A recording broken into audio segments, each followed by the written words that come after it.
እንጀምር። አሁን ሁላችሁም ይሰማችኋል? ይሰማናል። በስመ አብ ወወልድ ወመንፈስ ቅዱስ አሐዱ አምላክ ዘላለም። እግዚአብሔር አምላካችን ለዚህ ዕለት ለዚህ ሰዓት በጤና ቢወስ ስላደረስከን ቅዱስ ስም የተመሰገነ ይሁን። በቃልህ እንድትባርከን ምስጢሩን እንድትገልጽልን ቃል እንድታስተምረን እንድታረጉልን ቅዱስ ፈቃድ ይሁንልን። አሜን። አባታችን ሆይ በሰማያት የምትኖር ስምህ ይቀደስ፣ መንግስትህ ትምጣ፣ ፈቃድህ በሰማይ እንደሆነች እንዲሁም በምድር ትሁን። የዕለት ምግባችንን ዛሬ ስጠን፣ በደላችንን ይቅር በለን እኛ የበደልነውን ይቅር እንደምንል፣ አቤቱ ወደ ፈተና አታግባን ከክፉ አድነን እንጂ መንግሥት ያንተ ናትና ኃይል፣ ክብር፣ ምስጋና ለዘላለም አሜን። እመቤታችን ቅድስት ድንግል ማርያም ሆይ በመልአኩ በቅዱስ ገብርኤል ሰላምታ ሰላም እንልሻለን። በሐሳብሽ ድንግል ነሽ፣ በሥጋሽም ድንግል ነሽ። የአሸናፊው እግዚአብሔር እናቱ የሰላምታ ላንቺ ይገባሻል። ከሴቶች ሁሉ ተለይተሽ አንቺ የተባረክሽ ነሽ፣ የማኅፀንሽ ፍሬ ኢየሱስ ክርስቶስ ብሩክ አምላክ ነው። ጸጋን የተመላሽ ደስተኛ ሆይ ደስ ይበልሽ፣ ልዑል እግዚአብሔር ከአንቺ ጋር ነው። ከተወደደው ልጅሽ ከጌታችን ከመድኃኒታችን ከኢየሱስ ክርስቶስ ዘንድ ይቅርታና ምሕረትን ለምኝልን አማላጅ ኃጢአታችንን ያስተሰርይልን ዘንድ ለዘላለም አሜን። እግዚአብሔር አምላካችን እንኳን ለዚህ ሰዓት አደረሰን። እንደምን ዋላችሁ? ሁላችሁም እንደምን ሰነበታችሁ? እግዚአብሔር ይመስገን። ይቅርታ እንግዲህ የመጀመሪያ ሆነና ወደ ዙም ትራንስፈር ስናደርግ ትንሽ ጊዜ ወሰድን። ጥፋቱ የሌለው ቀደም ብዬ መጀመር ነበረብኝ መሰለኝ፣ አንድ 20 ደቂቃ 15 ደቂቃ በፊት። ለማንኛውም አሁን መጨረሻ ላይ እንግዲህ ተሳክቷል ይመስለኛል። ሁላችሁም የምትሰሙ ከሆነ ወደዚህ መምጣት የፈለግንበት ምክንያት ምናልባት ከተሳካልን ይሄኛው ሲስተም ሪከርድ ያደርጋል እና ሪከርድ እያደረግን ቃሉን ላልደረሳችሁ ሰዎች ለማዳረስ ኢንኬዝ አንዳንድ ሰው ምናልባት ሳይሳካለት ቢቀር በሚቀጥለው ጊዜ ወደኋላ እንዳይቀር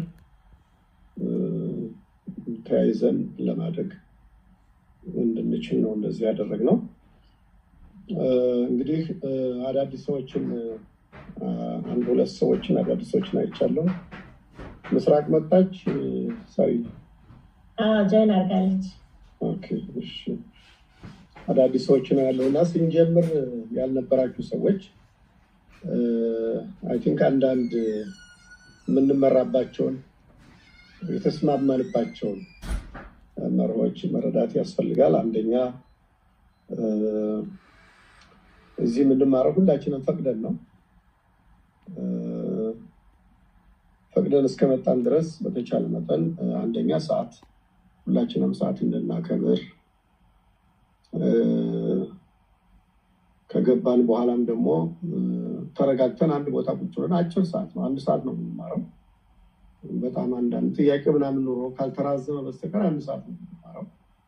ስለዚህ ለዛች ለ1 ሰዓት ህሊናችንን ሰብስበን የምንሰራውን ስራ እንኳን ቢሆን እንደው አመቻችተን ሌላ ቤት ውስጥ የሚያግዘን ሌላ ሰው ካለ እንደሱ አድርገን አንድ ቦታ ቁጭ ብለን ተረጋግተን ብንማር ጥሩ ነው። ሶስተኛ ስትማሩ ሁልጊዜ የምንለው ነገር ምንድነው? ማስታወሻ ደብተር ይኖራችሁ። ማስታወሻ ደብተሩ እንግዲህ እንደኛ እንደ ድሮ ወረቀትና እስክሪብቶ ላይሆን ይችላል። ላፕቶፓችሁም ቢሆን ሌላም ዘመናዊ መረጃ መያዣ ነገር ካላችሁ ብቻ ማስታወሻ ውሰዱ። በላፕቶፕም ይሁን በታብሌትም ይሁን በምንም መንገድ ይሁን በወረቀትም ይሁን ማስታወሻ ውሰዱ። ሶስተኛው መጽሐፍ ቅዱስ አጠገባችሁ ይኖር። አንዳንድ ጥቅሶችን አውጥታችሁ ማንበብ ሲያስፈልግ አውጡና አንብቡ ስትባሉ አውጥታችሁ ማንበብ እንድትችሉ መጽሐፍ ቅዱስ ቢኖራችሁ ጥሩ ነው። ሌላው እንግዲህ ባትቀሩ ደግሞ ጥሩ ነው፣ ባይቆራረጥባችሁ ጥሩ ነው። ይሄ እንግዲህ የራሳችሁ የሞራል ግዴታ ነው። እኛ የምናስገድድበት ኢምፖዝ የምናደርግበት ሌላ መንገድ የለም። ግን ራሳችሁ ፈቅዳችሁ እስከመጣችሁ ድረስ ወጣ ገባ ባትሉ ባትቀሩ ማስታወሻ እየወሰዳችሁ ብትማሩ፣ ቤት ውስጥ ደግሞ የሚረብሿችሁን ድምፆች እንደዚህ አንዳንድ እንትኖች ካሉ እነሱን አቮይድ ማድረግ ነው። እንግዲህ ካስፈለገ ወደ መኝታ ቤቱም ወደ ምኑም ገባ ብላችሁ የሚመች ቦታ መርጣችሁ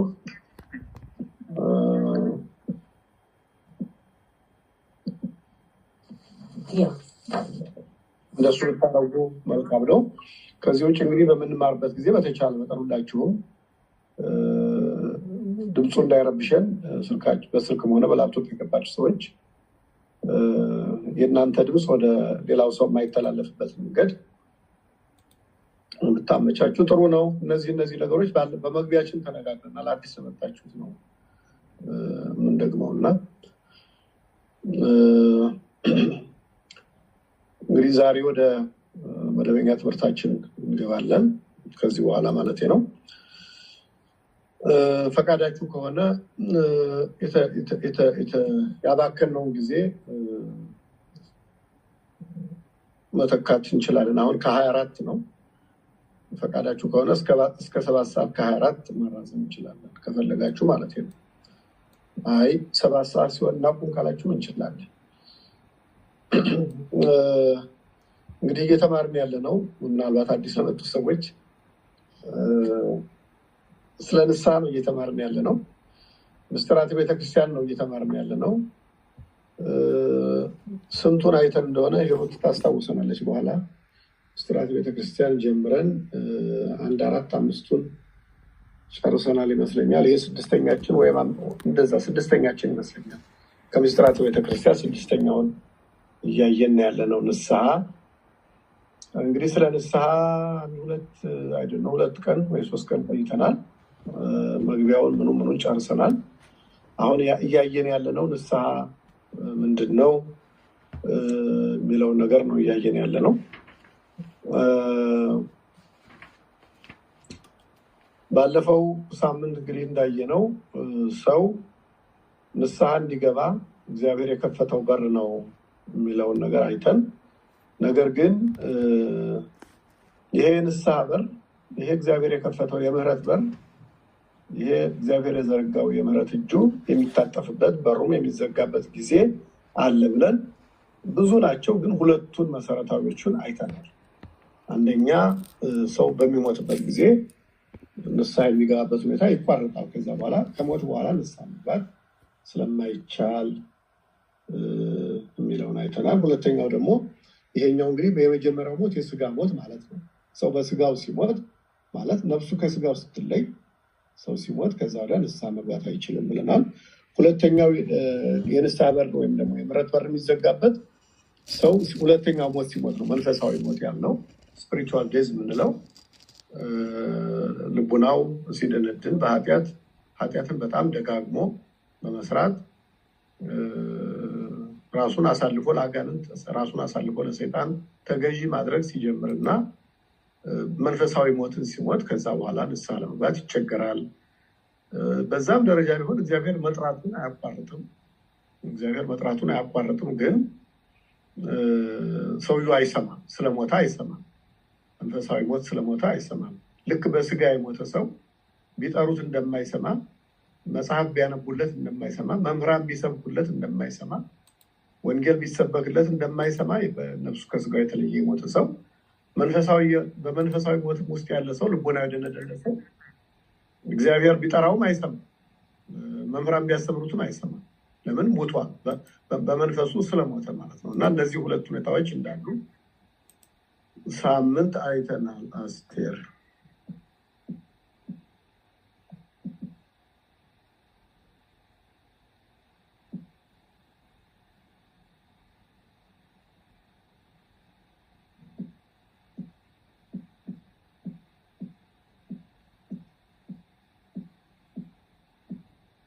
አሁን እንግዲህ በኋላ የሚመጡ ሰዎች እንደዚህ ነው የሚያብሹ። እየሰርጉት 2 ጊዜ እየወጡ እየገቡ ነው ያሉት። ነገሯቸው፣ ቴክስት አሉላቸው፣ ከገቡ አይውጡ። እሺ፣ አስቸግሯቸው መሰለኝ። ሳርዬ ሆሳዕና አለች እንዴ? አለች። ሱዚ የምትለው ሆሳዕና ናት። እሷና ግን ሚውት ናት። ሆሳዕና ሚውት ኦኬ ካለች እሺ አለ ሙሲኔ አባታች እና ባለፈው ሳምንት ይሄን ያየነው። ዛሬ ወደ ሌላ ርዕስ ነው የምናልፈው። እንግዲህ ንስሐ ለእኛ ደጋግመን ኃጢአት ለምንሰራ ሰዎች አስቸጋሪ ንስሐ። አስቸጋሪነቱ ምንድን ነው? ልቦናችንን ይፈታተነናል ማለት እናፍራለን። ያው ንስሐ ለመግባት እንዲህ አድርጌያለሁ፣ ሰርቻለሁ፣ ዋሽቻለሁ፣ እንዲህ ዝሙት ሰርቻለሁ ወይም ነፍስ ገድያለሁ ብሎ ለመናገር ትልቁ ችግር ቻሌንጁ ስለሚያሳፍር ነው። ሰው እውነቱን ለመናገር ስግደቱን አይፈራም፣ ጾሙን አይፈራም፣ ችግር የለም። ይጾማል፣ ሊጾም ይችላል፣ ቀኖና የሚሰጠውን ሊፈጽም ይችላል፣ ችግር የለበትም። ሰው ግን ትልቁ መሰረታዊ ችግር የሰው የሁላችንም ስለሚያሳፍር ነው።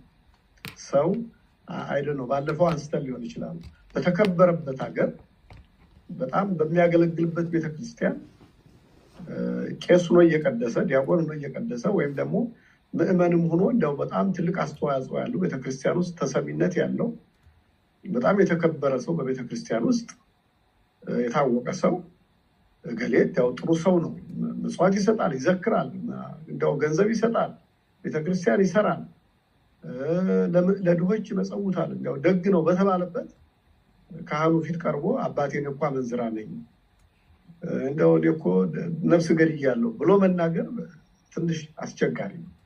ያው ያሳፍራል ማለት ነው። እና ዛሬ የምንማረው እንግዲህ ስለዚህ ነው። የሚያሳፍረን ነገር እንዴት አድርገን ነው ከዛ ችግር መውጣት የምንችለው፣ እንዳናፍር ምን እናደርግ የሚለውን ነው ዛሬ ማየት የምንሞክረው። እንግዲህ ተስማምተን ነው። የማይስማማ ሰው ካለ የማይስማማ ስለ እኔ ኃጢአት የለብኝም የሚል ሰው ካለ ችግር የለም፣ አይመለከተውም ማለት ነው ትምህርቱ። እና ሁላችንም እናፍራለን። እንደው በተከበርንበትም ባይሆን ሰው ማያውቀን ቢሆን እንደው ሄደን ካህኑ ፊት አባቴ እንዲህ አድርጌያለሁ ብለን በተለይ ደግሞ ከበድ ያሉትን ኃጢአቶች ለመናገር ያሳፍረናል። እና ይሄን ነገር እንዴት አድርገን ነው ይሄን ቻሌንጅ እንዴት ነው የምንቋቋም? እንዴት አድርገን ነው ማፈርን ማስቀረት የምንችለው? ነፃ ሆነን መናዘዝ የምንችለው እንዴት ነው የሚለውን ነው ዛሬ የምናየው። እንግዲህ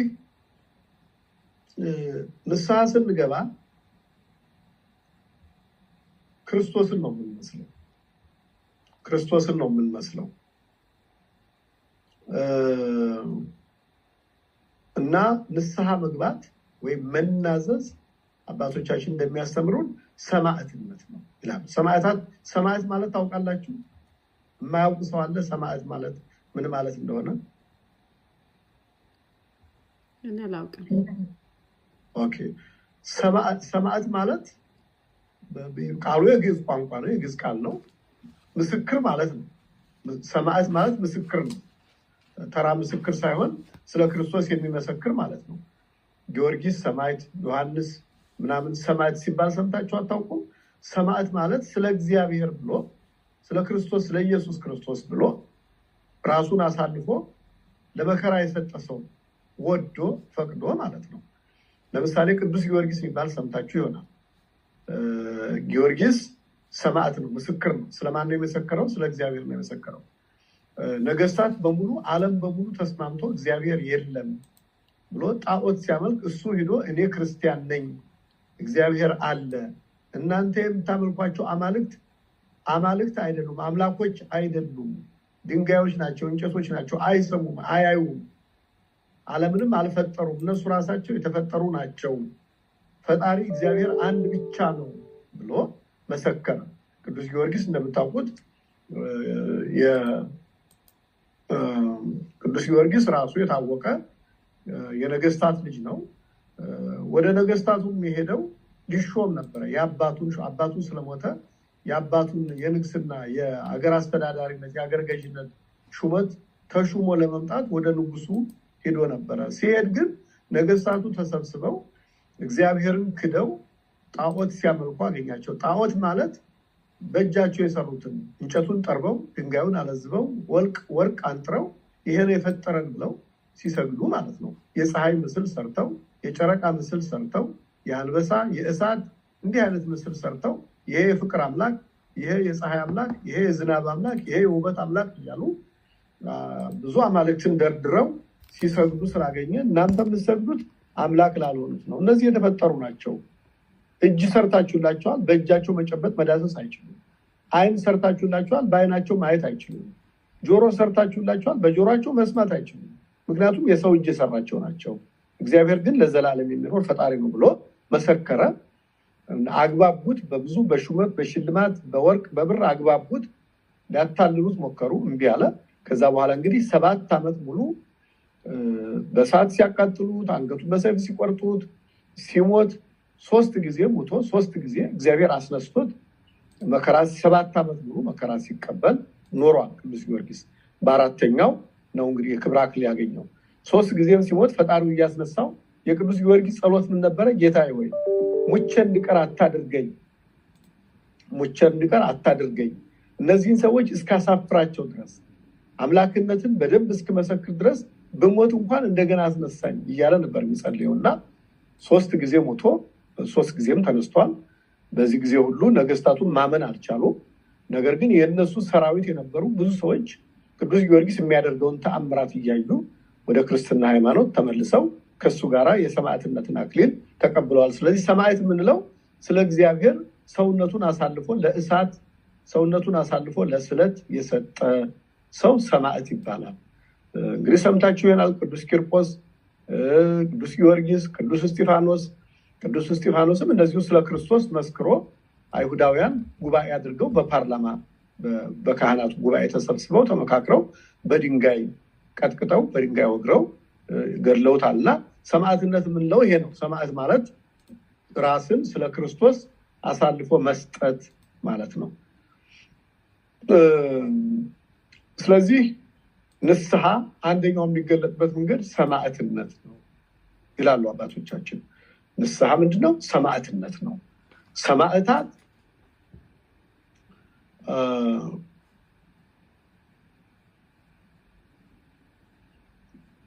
እንግዲህ እነዚህ ሰማዕታት ስለ እግዚአብሔር ክብር ብለው ራሳቸውን መስዋዕት አድርገው ያቀርባሉ። በእሳት እንዲቃጠሉ፣ በመጋዝ እንዲሰነጠቁ። ነቢዩ ኢሳይያስ በመጋዝ ተሰንጥቆ ነው የሞተው እና በመጋዝ ተሰንጥቀው እንዲሞቱ፣ በቢላዋ በፈላ እሳት ውስጥ እንዲገቡ እንደዚህ ሁሉ ፈቅደው ራሳቸውን ለእግዚአብሔር መስዋዕት አድርገው ይሰጣሉ። እግዚአብሔር ደግሞ ቀድሞ ሰማዕት የሆነው ጌታችን መድኃኒታችን ኢየሱስ ክርስቶስ ነው። ምስክር የሆነው ማለታችን ነው። በጲላጦስ ፊት ቆሞ ታስሮ በሐሰት ተመስክሮበት ንጉስ ነኝ ብሏል፣ ለቄሳር ግብር አትስጡ ብሏል ብለው የሐሰት ምስክር አቁመው ቤተ መቅደሱን አፈርሳለሁ ብሏል፣ ሰንበትን ሽሯል፣ እግዚአብሔርን ተሳድቧል ብለው ያላደረገውን ነገር በሙሉ የሐሰት ምስክር አቁመው አስመስክረው በጲላጦስ ፊት ተመርምሮ ተገርፏል። እሱ ሲመረመር መልስ አልሰጠም፣ ሲጠየቅም መልስ አልሰጠም። ለምን? ጌታ መልስ ቢሰጥ የእሱን መልስ መቋቋም አይችሉም። ስለዚህ በነፃ ሊለቀቅ ይችላል። በነፃ ከተለቀቀ ደግሞ እኛ መዳን አንችልም። እሱ ካልሞተ እኛ መዳን አንችልም። ከዲያብሎስ ባርነት ነፃ መውጣት አንችልም። ከሰይጣን ባርነት ነፃ መውጣት አንችልም። የአዳም የሔዋን በደል ሊሰረዝ ሊደመሰስ አይችልም። ስለዚህ እነሱ ያን ሁሉ ሐሰት ሲናገሩ ሲያስመሰክሩ ጲላጦስም ሲጠይቀው መልስ አልሰጠም፣ ዝም አለ። አትመልስልኝም ወይ? እኔ እኮ ላድንህ ስልጣን አለኝ፣ ልገድልህ ስልጣን አለኝ ሲለው በዮሐንስ ወንጌል ምዕራፍ 18-19 ላይ እንደተጻፈልን ጌታ አንድ መልስ ሰጠ። ከእግዚአብሔር ካልተሰጠ በስተቀር እኔን ልታድነኝ እኔን ልትገድለኝ አትችልም አለው። ከዛ ውጭ ሌላ ነገር አልተናገረም እና ተገረፈ፣ በገመድ ተጎተተ፣ መስቀል ተሸክሞ ከኢየሩሳሌም ከሊቶስትራ እስከ ቀራንዮ ድረስ ሄደ። በችንካር ተቸነከረ፣ የሾህ አክሊል ተደፋበት፣ በመስቀል ተሰቀለ። ይሄ ሁሉ እኛን ለማዳን የከፈለው ዋጋ ሰማዕትነት ነው ይላሉ አባቶቻችን። ምንም አምላክ ቢሆን ምስክርነት ነው። ምስክርነት ለእግዚአብሔር እየመሰከረ ነው። ትክክለኛው መንገድ ይሄ ነው ብሎ እየመሰከረ ነው ብለው ያስተምራሉ። እና ንስሐ መግባት ማለት መናዘዝ ማለት ሰማዕትነት ነው። ሰማዕትነት ነው። እንግዲህ እነዚህ ሰማዕታት ለምንድን ነው እንደዚህ የሆኑት? ምንድን ነው እንደዚህ ያደረጋቸው? በእሳት እንዲቃጠሉ፣ በሰይፍ አንገታቸው እንዲቆረጡ? እንግዲህ እንዲያውም ቅዱስ ጊዮርጊስ አንዱ የሞተበት ሞት በመንኮራኩር ተፈጭቶ ነው። በምንድን ነው የሚባለው? በሚል ምንድን ነው የሚባለው? የእህል መፍጫ ወፍጮ ማለት ነው። እንደዛ ያለ ብረት ተሰርቶለት 10 በውስጡ ብዙ ችንካር ብዙ መጋዝ የተተከለበት መንኮራኩር ተሰርቶለት በዛ ውስጥ በሞተር ተፈጭቶ ነው እንዲገደል የተደረገው። እና ወደዛ ባቀረቡት ጊዜ ጌታ ሆይ ከዚህ መንኮራኩር እድን ይሆን አለ በሐሳቡ። ግን መጨረሻ ምን አለ? እንዴ ለምን ይሄን አስባለሁ? እኔ ማሰብ ያለብኝ አምላኬ ለኔ ሲል በመስቀል መሰቀሉ ብቻ ነው ማሰብ ያለብኝ። ሌላ ነገር ለምን አስባለሁ ብሎ በዛ በመንኮራኩር ተፈጭቶ ከ10 ቦታ ተከፋፍሎ ተሰንጥቆ ሞተ። ከዛ ደግሞ እሱም ሳይበቃ በእሳት አቃጥለው ቀበሩት። ግን ጌታ ራሱ ተመጥቶ ጌታችን መድኃኒታችን ኢየሱስ ክርስቶስ ራሱ መጥቶ አስነሳው። ሌላም ጊዜ እንደዚሁ በእሳት አቃጥለው በነፋስ በትነውት ነበር። ከዛም ጌታ ራሱ መጥቶ እንዳስነሳው። ይሄ ለምንድን ነው ይሄን ሁሉ የሚያደርጉት ያለ እንደሆነ አንድ መሰረታዊ መልስ እናገኛለን። ለእግዚአብሔር ፍቅር ስላላቸው፣ የእግዚአብሔር ፍቅር ስላላቸው፣ እግዚአብሔርን ስለሚወዱ ነው። ሌላ ነገር የለውም። ዛሬ እንኳን እኛ በስጋ ሕይወት ሳለን ልጆቻችንን ፊታችን ላይ አቅርበው ልጆቻችን ሊገሉ ቢሉ የሆነ አሸባሪ የሆነ ጨካኝ ሊገድል ቢል ምንድነው የሚለው? እናት ምንድነው የምትለው? መጀመሪያ እኔን ግደለኝ ትላለች። አባት መጀመሪያ እኔን ልሙት ይላል። ወይም ደግሞ ባልና ሚስት ቢሆኑ ሚስቱ የምትሰቃይበት ከሆነ እኔ መጀመሪያ ከሚስቴ ቀድሜ እኔን መጀመሪያ ግደሉ ይላል። ለምንድን ነው? ፍቅር ነው እንደዚህ የሚያደርገው። ፍቅር ነው። ለልጆቻችን ያለን ፍቅር፣ ለሚስቶቻችን ያለን ፍቅር፣ ለባሎቻችን ያለን ፍቅር እንዲህ እንድንል ያስገድደናል። እንዲህ ስንል ደግሞ ተገደን አይደል፣ በቃ ፈቅደን ወደን ነው እንደዚህ የምናደርገው። እኔ ከልጄ በፊት ልሙት ምንለው ወደን፣ ልጃችን አስገድዶናል፣ ግን ራሳችን ወደን ነው የምናደርገው። ሰማዕታትን እነዚህ ምስክሮች ያልናቸው ሰማዕታት ያልናቸው እንደነ ቅዱስ እስጢፋኖስ፣ ቂርቆስ፣ ጊዮርጊስ ምንላቸው እነዛ በመጽሐፍ ቅዱስ ደጋግማቸው የምትማሯቸው በመጽሐፈ ዳንኤል ምዕራፍ 3 ላይ የምናገኛቸው በትንቢተ ዳንኤል ሶስቱ ወጣቶች የምንላቸው በባቢሎኑ ንጉስ በናቡከደነጾር ጊዜ ጣዖት አቁሞ ስገዱ ሲላቸው እኛ አንሰግድም፣ እኛ በሰማይ አምላካችን አንሰግድም አሉ። ናቡከደነጾር የሾማቸው ሹማምንት ነበሩ፣ የባቢሎኑ ንጉስ ማለት ነው። ሹማምንት ነበሩ። ስገዱ ሲላቸው እኛ እግዚአብሔር ነው የምናመልከው አሉ። በዚህ ነገር አንሰማም። ምንድነው እንደውም ያሉት? እግዚአብሔር ከእጅህ ያድነናል፣ በእሳት ትቃጠላላችሁ ሲላቸው እግዚአብሔር ከእጅህ ያድነናል፣ ባያድነን እንኳን እንሞታለን እንጂ ከእግዚአብሔር ውጭ አንተ ላቆምከው የወርቅ ምስል አንሰግድም አለ። ስለዚህ በእሳት ውስጥ ተጣሉ። 49 ሜትር ወደ ላይ 49 ክንድ ማለት ወደ 20 ምናምን ሜትር ማለት ነው። የእሳቱ ነበልባል ወደ ላይ ተመዞ በወጣበት እሳት ውስጥ ብዙ የሚቀጣጠል የሚነድ ነገር በተጨመረበት ውስጥ ተጣሉ። ነገር ግን የእግዚአብሔር መልአክ ቅዱስ ገብርኤል ወርዶ እንዲያድን ታዘዘ ማለት ነው። እና እነዚህን ሰማዕታት እንደዚህ የሚያስጨክናቸው ምንድን ነው ያልን እንደሆነ ለእግዚአብሔር ያላቸው ፍቅር ነው። መንግስተ ሰማያት ለመግባት ይሄን ያህል መሰቃየት አያስፈልጋቸውም። ይሄን ያህል 3 ጊዜ መሞት 4 ጊዜ መሞት አያስፈልጋቸውም። በመጋዝ መሰንጠቅ አያስፈልጋቸውም። ቤታቸው ቁጭ ብለው ትኩሱን እንጀራ በልተው ያደረውን ለድሃ ሰጥተው አዲሱን ልብስ ለብሰው አሮጌውን ለድሃ ሰጥተው ቤተክርስቲያን ተሳልመው አስራት አውጥተው መኖር ይችላል። ሁላችንም እንደምናደርገው በዓለም ላይ እየኖሩ መጽደቅ ይችላል።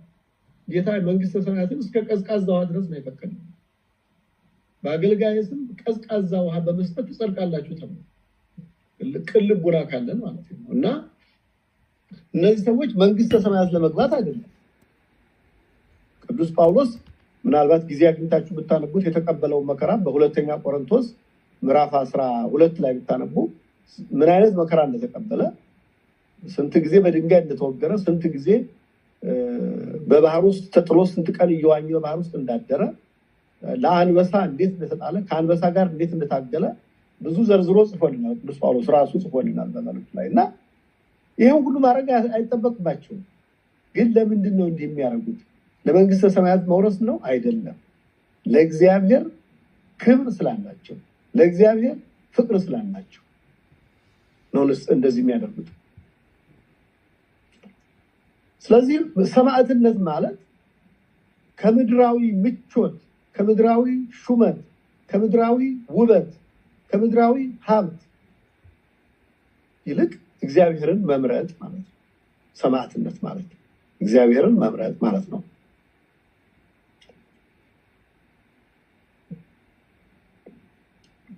ስለዚህ ሰማዕታት ምንድን ነው ያደረጉት?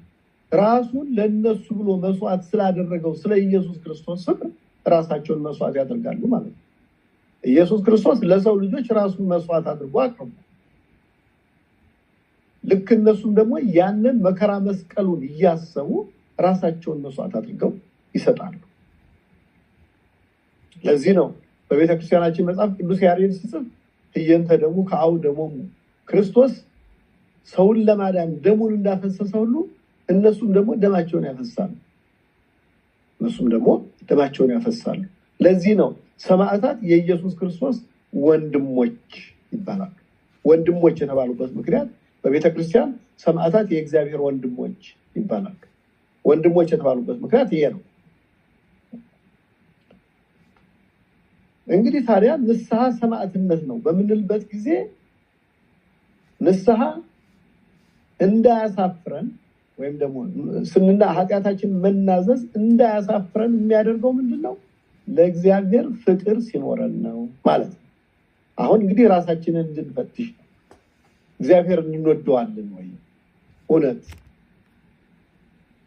ቅዱስ ጴጥሮስን ጌታ ምንድነው የጠየቀው? በዮሐንስ ወንጌል በምዕራፍ 21 ላይ ከቁጥር 15 ጀምሮ ስታነቡ ታፈቅረኒ እምሉ የዮና ልጅ ስምዖን ጴጥሮስ ሆይ ከነዚህ ይልቅ ትወደኛለህ ብሎ ጠየቀው። ከነዚህ ማለት ሐዋርያትን ከምትወድበት ፍቅር፣ ጓደኞችን ሐዋርያትን ከምትወድበት ፍቅር የበለጠ ትወደኛለህ ወይ ማለት። ዛሬም ጌታ ለኛ የሚያቀርበው ጥያቄ ይሄ ነው። ከዝሙት የበለጠ እኔን ትወዱኛላችሁ? ከስርቆት የበለጠ እኔን ትወዱኛላችሁ? ሐሰት ከመናገር የበለጠ እኔን ትወዱኛላችሁ? ሐሰት ተናግራችሁ ከምታገኙት ደስታ፣ ዝሙት ፈጽማችሁ ከምታገኙት ደስታ፣ ሰርቃችሁ ከምታገኙት ደስታ፣ ነፍስ ገድላችሁ ከምታገኙት ደስታ የበለጠ እኔን ትወዱኛላችሁ ነው ጥያቄው። ይሄ ነው በቃ። ንስሐ መግባት ማለት ከዚህ ጋር የሚነጻጸረው ነው። ንስሐ ስንገባ ኃጢአታችንን ስንናዘዝ ጌታ የሰማይና የምድር ፈጣሪ በአይን የማይታይ የኛን ስጋ ለብሶ በጲላጦስ ፊት እጁን ወደኋላ ታስሮ ከቆመ፣ በጲላጦስ አደባባይ ልብሱን ተገፎ ራቁቱን ከተገረፈ 6666 ግርፋት ከተገረፈ፣ ስጋው አልቆ አጥንቱ እስኪታይ ድረስ ለእኔ ሲል ከተገረፈ፣ እኔ በካህኑ ፊት ቁሜ በካህኑ ፊት ተንበርክኬ ሰርቄያለሁ ብዬ ብናገር ምን ያሳፍረኛል እንድንል ነው። ስለዚህ ሁልጊዜ ኮምፓሪዝናችን ይሄ ነው። ኮምፔር ስናደርግ ይሄ ነው ኮምፔር ምናምን። አሁን እኔ ከማገኘው ጊዜያዊ ደስታ ይልቅ ከጌታዬ መከራ ጋር ይነጻጸራሉ። ይሄ በካህኑ ፊት ቁሜ የኔ መዋረድ እንግዲህ ራስን ዝቅ ማድረግ ነው። ሌባ ነኝ፣ አመንዝራ ነኝ፣ ውሸታም ነኝ ብሎ መናገር ራስን ዝቅ ማድረግ ነው።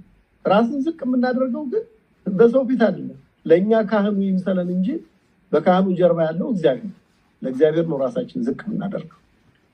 ስለዚህ የመጀመሪያው ሰማዕትነት ነው ንስሐ የተባለበት ምክንያት መከራ አለበት እውነት ነው ያሳፍራል እውነት ነው የሚያሳፍር ነገር ነው በተከበርኩበት ቦታ እኔ አሁን ለእናንተ እያስተማር እየሰበኩ ነገ ጧት ካህኑ ፊት ሂጄ አባቴን እኮ እንዳው እንዲያርያ ሰርቄያለሁ ውሸታም ነኝ በእንደዚህ አይነት ወቅት ደግሞ እንደዚህ በድብቅ ሰው ገድያለሁ ብዬ ብናገር ያሳፍራል እውነት ነው ያሳፍራል ግን ደብቄ በሰው ዘንድ ክብር ከማገኝና በኋላ በእግዚአብሔር ፊት በመላእክት ጉባኤ ፊት ኃጢአቴ ተገልጦ በይፋ ከማፍር ከመዋረድ ዛሬ በአንድ ካህን ፊት ማፈር ይሻላል እውነት ነው ሰማዕትነት ነው ግን ክብር ያስገኛል እንጂ ውርደት አይደለም ማለት ነው ለዚህ ሁሉ የሚያደርሰን ታዲያ ፍቅር ሲኖረን ነው እግዚአብሔርን ስንወደው ነው ማለት ነው ስለዚህ ቅዱስ ጴጥሮስን እንደጠየቀው ዛሬ እያንዳንዳችንን በዚህ ፕሮግራም የምትሳተፉትን ሁሉ እግዚአብሔር የሚጠይቃችሁ ከዚህ ኃጢአት ይልቅ አብልጠሽ እኔን ትወድኛለሽ ወይስ ከኔ ይልቅ ኃጢአቱን ትወዳለሽ ነው ጥያቄው ስለዚህ ዛሬ በካህኑ ፊት መናዘዝ ፈራም የሚል ሰው ይሄን ማሰብ አለበት ሁልጊዜ ማሰላሰል አለበት ከእግዚአብሔር ይልቅ እውነት ይሄንኛውን ነገር ወደዋለሁ እንቅልፌን ከእግዚአብሔር የበለጠ ወደዋለሁ ብዙ ሰው አሁን ትልቅ እንቅፋት የሚሆንበት እንቅልፍ ነው ቤተክርስቲያን እንዳይመጣ የእግዚአብሔርን ቃል እንዳይሰማ ወንጌል እንዳይማር ንስሐ እንዳይገባ ቅዱስ ሥጋውን ክቡር ደሙን እንዳይቀበል ትንሿ ነገር እንቅፋት የምትሆንበት እንቅልፍ ነው እንቅፋት የሚሆንበት የገንዘብ ፍቅር ነው እንቅፋት የሚሆንበት የቤተሰብ ፍቅር ነው የቤተሰብ ፍቅር ስንል ለልጆቼ ጊዜ ሰጠሁ እያለ የማይጠቅማቸውን ጊዜ ሰጠሁ እያለ ከቤተክርስቲያን ይቀራል ከመጾም ይልቅ አንድ ሰዓት ሲደርስ መብላት የሚችለውን ነገር ለመብላት ጾሙን ይሽራል አንድ ሰዓት ቆሞ መጸለይ 30 ደቂቃ ቆሞ መጸለይ አቅቶት ጸሎት ያቋርጣል እነዚህ ሁሉ ነገሮች ተጠቃለው ሲታዩ ለእግዚአብሔር ያለን ፍቅር ምን ያህል ነው የሚለውን የሚያሳዩ ናቸው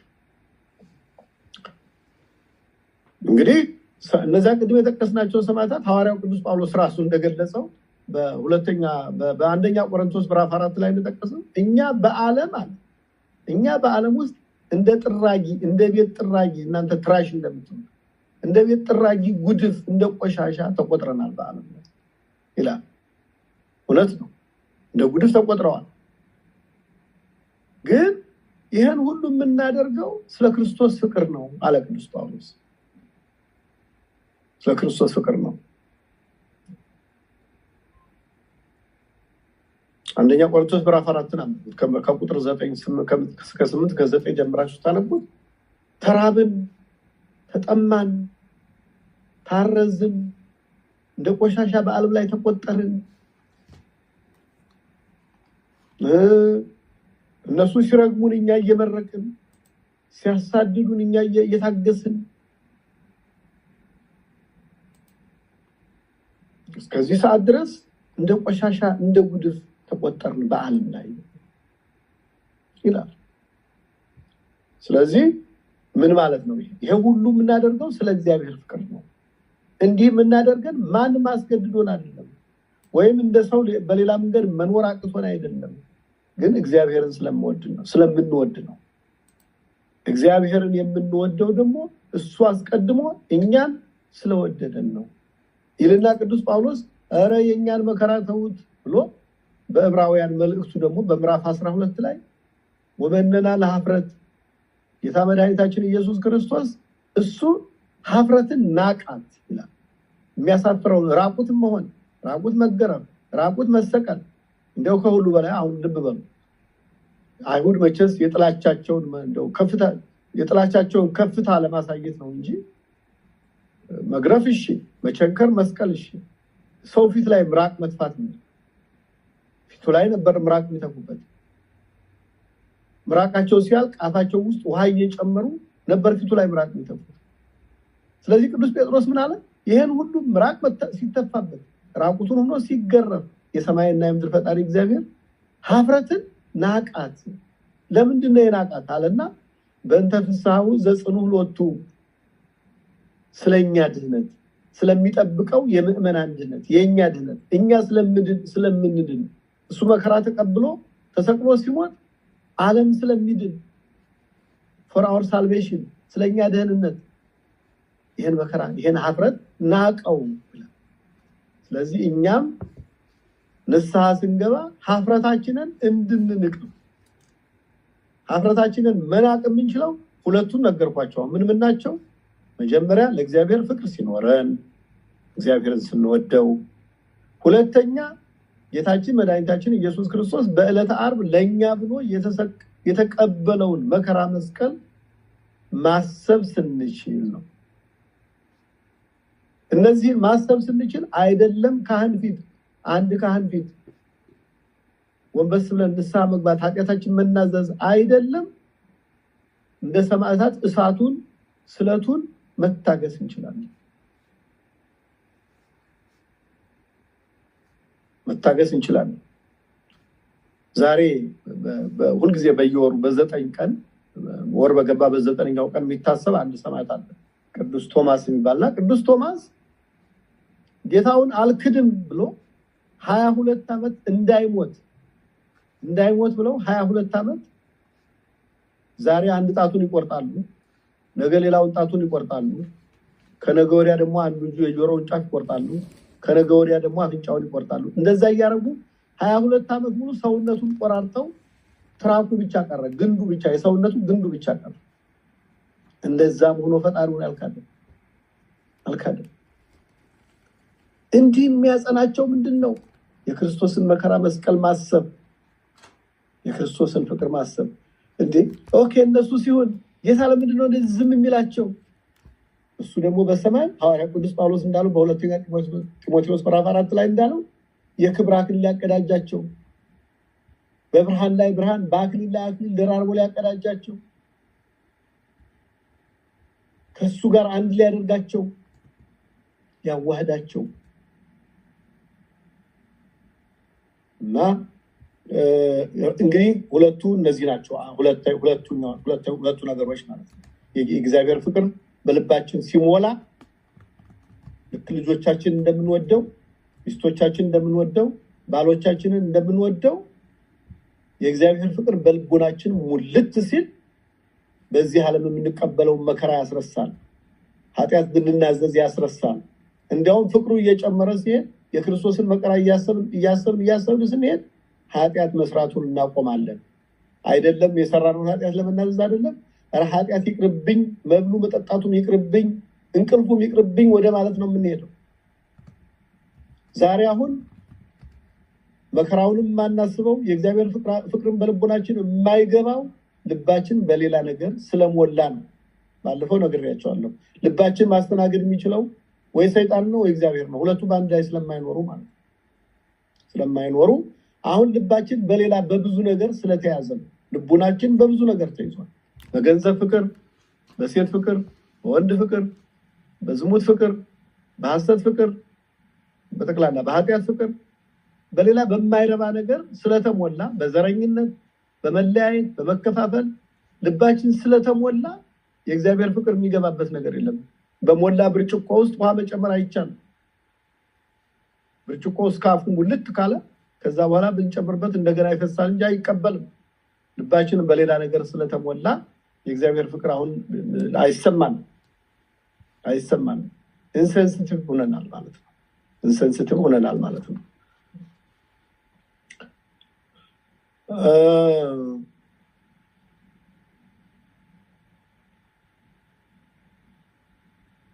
እንግዲህ ማፈር እንዳለው እንግዲህ ሀፍረት ወይም ማፈር የምንለው ነገር ነው አንዱ ችግራችን። እና ጌታ ስለምንድን ነው እኛ እንድናፍር የፈለገው? ባለፈው አይተን እንደሆነ አላውቅም፣ ምናልባት ድግግሞች እንዳይሆን ቢደገሙ ግን ችግር የለውም። ለምንድን ነው እንድናፍር የፈለገው? ለምን እንደው ሳንናዘዝ ወይም ደግሞ በሌላ ሚንስ ኃጢአታችንን ይቅር የሚልበት ሌላ መንገድ ለምን አልተፈጠረም? ለምን የኛን ማፈር ለምን ፈለገው ጌታ የሚለውን ደግሞ ስናይ እንግዲህ እንደምታውቁት ሰው ነፍስ አለው ስጋ ነው ሰው የነፍስና የስጋ ውሁድ ነው ነፍስና ስጋ አንድ ላይ ሆነው ነው ሰው የሚባለው የሚሰጡ ነፍስ ከተለየው ሰውየው አስከሬን ሬሳ ነው የሚባለው ሰው አይባልም ነፍስም ብቻዋን ከስጋ ከተለየች ነፍስ ነው እንጂ የምትባለው ሰው አትባልም ሰው የሚባለው ነፍስና ስጋ አንድ ላይ ሆኖ ነው ነፍስና ስጋ አንድ ላይ ሆኖ ነው እና እንግዲህ ቀኖና ምንድነው ካህኑ የሚሰጡት ስግደቱ ጾሙ ሌላም ምጽዋት ሌላ የሚታዘው ነገር ቀኖና ይባላልና ካህኑ ቀኖና በሚሰጡን ጊዜ በተቻለ መጠን ነፍስም ስጋም ያንን ቀኖና መፈጸም አለባቸው አሁን ለስጋ ባለፈው አንስተናል ይመስለኛል ለስጋ ስግደት ይሰጣል እንዲደክም ማለት ነው ጾም ይሰጣዋል እንዲጾም ማለት ሲጾም ምንድነው ከምግብ እንዲከለከል እንዲራብ የተራቡትን እንዲያስብ የጌታን ረሃብ እንዲያስብ ሲጠማው የጌታን መጠማት እንዲያስብ ያው እሱ እንኳን ተጠማው ሲላቸው መራራ ሐሞት ነው የተሰጠው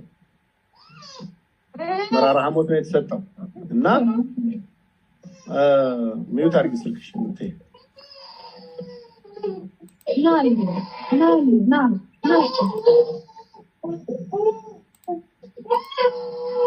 ሚዩት አድርጊ ስልክሽ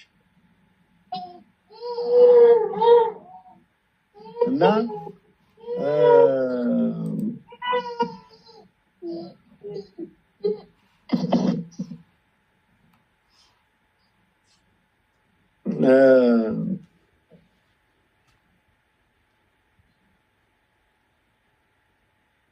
ስጋ ይራባል ይጠማል በቀኖናው ጊዜ ማለት ነው በጾሙ ማለት ነው ሲጾም ይራባል ይጠማል ሲሰግድ ደግሞ ይወድቃል ይነሳል ይደክማል ይሄ ለስጋ ቀኖናው እርግጥ ነፍስም አብራለች ግን ለሷ ድካሙ አይሰማት ነፍስ የማትደክም ስለሆነች ማለት ነው የማትደክም ስለሆነች ለሷ ስግደቱ ጾሙ መራቡ መጠማቱ አይሰማትም ለሷ ኃጢያቱን አብረው ስለሆነ የሰሩት ነፍስም ስጋም ተዋህዶ በአንድ ላይ ስለሆነ የሰሩት ነፍስ ደግሞ መቀጣት አለባት ማለት ቀኖና መቀበል አለባት የነፍስ ቀኖናዋ ማፈር ስታፍር ይሄ እንደ ቀኖና ይቆጠራል ማለት ነው ካሁን በፊት ምሳሌውን ነግሬያችሁ እንደሆነ አላውቅም አንድ መጽሐፈ መነኮሳት በሚባለው ላይ የተጻፈ አንድ ምሳሌ አለ ማስተማሪያ ምሳሌ አለና አንድ ሰው ነግሬያችሁ ከሆነ ሪፒቲቲቭ ሲሆን እንዳይሰለቻችሁ አንድ ሰው ነበረ የአትክልት ስፍራ አለው ብርቱካን ሌሎች ፍራፍሬዎች ያሉበት የአትክልት ቦታ ነበረውና ሰዎችን አትክልት እንግዲህ በገጠር አትክልት የአትክልት ቦታውን እንዲጠብቁለት ሲቀጥራቸው ይበሉበታል ፍራፍሬውን እየበሉበት እየከሰረ ስለተቸገረ አስቦ የተገለጠለት ዘዴ ምንድነው መጠበቅ የሚችሉ ግን ፍራፍሬውን መብላት የማይችሉ ሰዎችን መቅጠር አለብኝ ብሎ አስቦ አንድ አይነ ስውርና አንድ ደግሞ ከወገቡ በታች ሽባ የሆነ መንቀሳቀስ የማይችል ሰው ግን አይኑ የሚያይ ሁለቱን ሰዎች ቀጠራቸውና እንግዲህ ያ ሽባው ባይኑ ያያል ወፍ ሲመጣ ያን ፍራፍሬ ሊበላ የሚችል ነገር አራዊት ሲመጡ ያ ከወገቡ በታች ሽባ የሆነው ሰው ያያል ስለዚህ ለአይነ ስውሩ ይነግረዋል አይነ ስውሩን እየመራ ያንን እንደዛ ፍራፍሬውን የሚበሉትን ነገሮች ይከላከላሉና እንደዚህ አይነት ዘዴ ዘይዶ ነበረ ሰውየው ባለአትክልት ስፍራው ግን መጨረሻ ላይ እነዛ ሰዎች ተመካከሩና ለምን አልበላም ይሄን ነገር ምን በላበት መካኒዝም መፈለጋል ነው የመጣላችሁ ሐሳብ ምንድነው ኦኬ ቀላል ነው እኔን ተሸከመኝ አለው ሽባው ተሸከመኝና አይነ ስውሩ ሊሸከም ማለት ነው አይነ ስውሩ ተሸክሞ ሽባውን ከላይ ሆኖ ወደ ቀኝ ወደ ግራ እያለ እየመራው ያንን ፍራፍሬ እየቆረጡ በሉና ሰውየውን አከሰሩት ተብሎ ተጽፏል ምሳሌ ነው ይሄና ምሳሌው ምንድነው? እነዚህ ሁለቱ አይነ ስውርና ሽባ የተባሉ ሰዎች ነፍስና ስጋ ናቸው። ሽባ የተባለው ሰው ስጋ ነው። አይነ ስውር የተባለችው ደግሞ ነፍስ ነች። ነፍስ እግዚአብሔርን ማየት ሲሳናት ቅድም እንዳለው ልቡናዋ ሲደነዝዝ ስጋን ተሸክማ ስጋ ይነዳታል። የስጋን ፍላጎት ስትፈጽም ትኖራለች። አመንዝሪ ስላት እና መንዝሪ ሲል አብራ ታመነዝራለች። እንስረቅ ሲል ትሰርቃለች። ውሸት ሲናገር አብራ ትናገራለች። እና ስጋ ከላይ ሆኖ ያ ሽባ የተባለው ስጋ ሽባ የተባለበት ምክንያት ምንድነው? በጎ ስራ የማይሰራ ማለት ነው። በጎ ስራ የማይሰራ ስጋ ያቺ ደግሞ የታወረች ነፍስ እግዚአብሔርን ማስተዋል ያቃታት፣ የክርስቶስን መከራ መስቀል ማሰብ ያቃታት፣ የክርስቶስን ፍቅር ማሰብ ያቃታት ነፍስ ያንን ደካማ ስጋ ተሸክማ የሱን ፈቃድ ስትፈጽም ትኖራለች። የስጋን ፈቃድ ስንፈጽም ነው አሁን ያለነው። ስንበላ፣ ስንጠጣ፣ ስናመነዝር፣ ስንሰርቅ፣ ስንዋሽ፣ ስንገድል፣ ስንከፋፈል፣ ስንለያይ፣ ስንተኛ ይሄን ሁሉ ምናደርገው ይሄ ሁሉ የስጋ ፈቃድ ነው። ነፍስ ይሄን ሁሉ ዝም ብላ ተሸክማ እምቢ ሳትል ኃጢአት ትሰራለች አብራም። ስለዚህ ቀኑናው በሚሰጥበት ጊዜ ማፈር ሰርቄያለሁ፣ ዋሽቻለሁ፣ እንዲህ አድርጌያለሁ በማለት ማፈሩ የነፍስ ቀኖና ነው። ነፍስ ስታፍር ይሄ ለሷ ትልቅ ቀኖና ነው። ስጋ ሲሰግድ ሲጾም ቀኖና እንደሚሆንለት ሁሉ ነፍስ ደግሞ ስታፍር ነው ቀኖናዋ ማለት ነው። እንግዲህ ከዚህ ጋር ተያይዞ እንደው አንድ ጥያቄ ለማንሳት አባቶቻችን ሲያስተምሩ የሰማሁት ነገር ምንድነው? አሁን በዚህ በዘመናችን በስልክ መናዘዝ የሚባል መጥቷል። በስልክ ብንናዘዝ ምን ችግር አለው የሚል ነገር መጥቷል። ግን በስልክ ስንናዘዝ ምኑ ይቀራል? ባለፈው ማስጨላችኋለሁ። ሀፍረቱ ማፈሩ ይቀራል። የነፍስ ማፈሯ ይቀራል። ካህኑን አታያቸውም። ስለማታያቸው በተዘጋ ቤት ውስጥ ቁጭ ብላ በስልክ ማውራት ነው፣ ችግር የለም። ስለዚህ ይሄን ያስቀራልና እንግዲህ በጣም አስገዳጅ ሁኔታ ካልተፈጠረ በስተቀር በአካባቢው ካህን ካልጠፋ በስተቀር ካህን በአካባቢያችን ካለ በቀጥታ በግንባር መናዘዝ እንደሚያስፈልግ ነው የምናነሳው ማለት ነው በዚህ አጋጣሚ።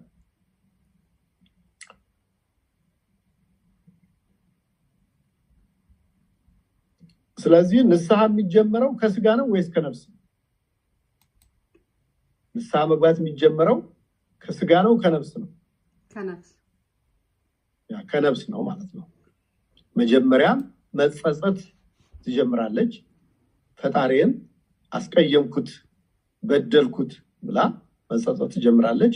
ከዛ ቀጥሎ ደግሞ ሀፍረቱን ያን የሚያሳፍረውን ነገር ተቋቁማ ትናዘዛለች። ስለዚህ የመጀመሪያውን ግርፋት የምትቀበለው እሷ ናት ማለት ነው። ቀኖናው በነገራችን ላይ የስግደት፣ ጾም፣ ምጽዋት፣ ሀፍረት ምናምን ለምለው አንድ ላይ ተደምሮ የክርስቶስን ግርፋት ነው የሚወክለው። ክርስቶስ የተቀበለውን መከራ እየተሳተፍን ነው ማለት ነው። ንስሐ በምንገባ ጊዜ ስናፍር፣ ስንጾም፣ ስንሰግድ፣ ምጽዋት ስንሰጥ፣ ሌላም ካህናቱ የሚያዙን ነገር ስንፈጽም እግዚአብሔር ቸር ስለሆነ ከምን ጋር ቆጥርላችኋል? ከኔ ግርፋት ጋር ቆጥርላችሁ። እኔ እንደተገረፍኩት ይቆጠርላችሁ ከመከራዬ እየተሳተፋችሁ ነው፣ እየተካፈላችሁ ነው ማለት ነው ብሎ ይሄ በራሱ የቸርነቱ ስራ ነው። እኛ የሰገድናት 10 ስግደት፣ 40 ስግደት፣ 20 ስግደት፣ 30 ስግደት እኛ እስከሆነ ሰዓት ድረስ የጾምናት ጾም እሱ ራቁቱን ሆኖ ከተገረፈው ግርፋት ጋር ከሱ ጋር ይስተካከልላችሁ አለ ማለት ነው። እና ይሄም የሱን ቸርነት የሚያሳይ ነው።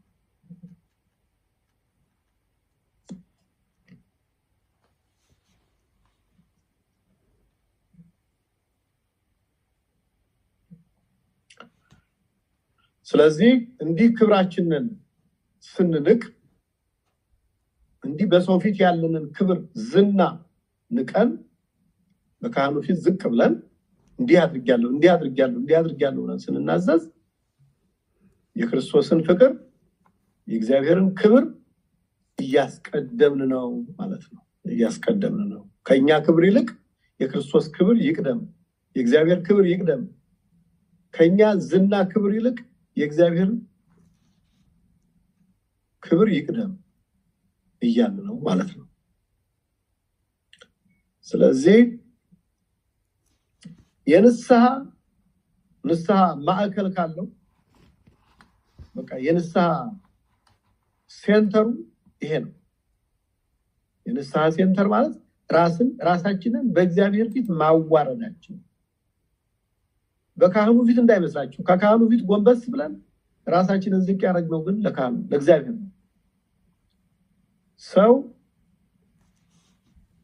ኃጢአቱን ሲናዘዝ ለካህኑ ለእግዚአብሔር እየተናገርኩ ነው ብሎ ማምናል። ለእግዚአብሔር እየተናገርኩ ነው ብሎ ማመን አለበት። ይሄ ነው ከኃጢአት ንጹህ የሚያደርግ። ስለዚህ ዋናው ሴንትራል ፖይንት በንስሐ ውስጥ ራስን ማዋረዳችን ነው። ራሳችንን በእግዚአብሔር ፊት ዝቅ ማድረጋችን ነው። በድያለሁ፣ አጥፍቻለሁ፣ አንተን ያስቀየምኩት ብለን ራሳችንን ዝቅ ማድረጋችን መሆኑን ሁላችን ማወቅ አለብን። ይሄ ሲገባን ነው ንስሐ በቀላሉ የማይከብደን ማለት ነው። ስለዚህ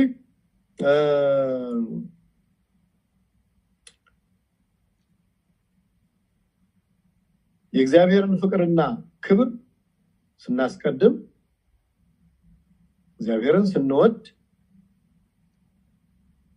የኢየሱስ ክርስቶስን መከራ መስቀል ስናስብ ያ ቅድም ያልኳችሁ ለማፈር መድኃኒት ነው ማለት ነው። ማፈር የሚባለው ነገር ይቀራል ማለት ነው።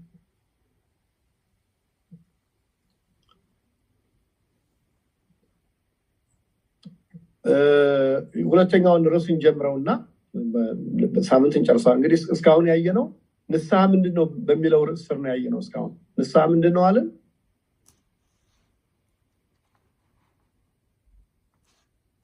ንስሐ ምንድነው አለን? ሰማዕትነት። እስካሁን ያየናቸው ንስሐ ሰማዕትነት ነው በሚለው ርዕስ ስር ያሉት ነው። ቀጥለን ደግሞ የምናየው ንስሐ መስዋዕትነት ነው። ንስሐ ለእግዚአብሔር መስዋዕት ማቅረብ ማለት ነው። ይሄ ደግሞ ሁለተኛው ርዕሳችን ነው። ንስሐ መስዋዕትነት ነው።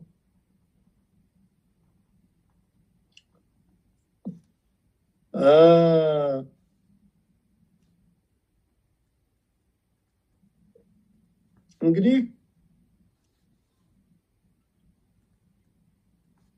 ምንድነው መስዋዕት የምናደርገው? እንግዲህ ሁላችሁ እንደምታውቁት መስዋዕት ሲቀርብ በብሉይ ኪዳን መስዋዕት ሲቀርብ የነበረው በግ፣ ፍየል፣ ላም ይሄን የመሰለ የእንስሳት መስዋዕት ነበረ፣ መስዋዕት ያቀርቡ ነበረ። አሁን ደግሞ በአዲስ ኪዳን የዕጣን መስዋዕት እናቀርባለን። አምስቱን መስዋዕቶች አስተምራችኋለሁ። በአዲስ ኪዳን ያሉትን ተምራችኋል ወይስ ገና ናችሁ?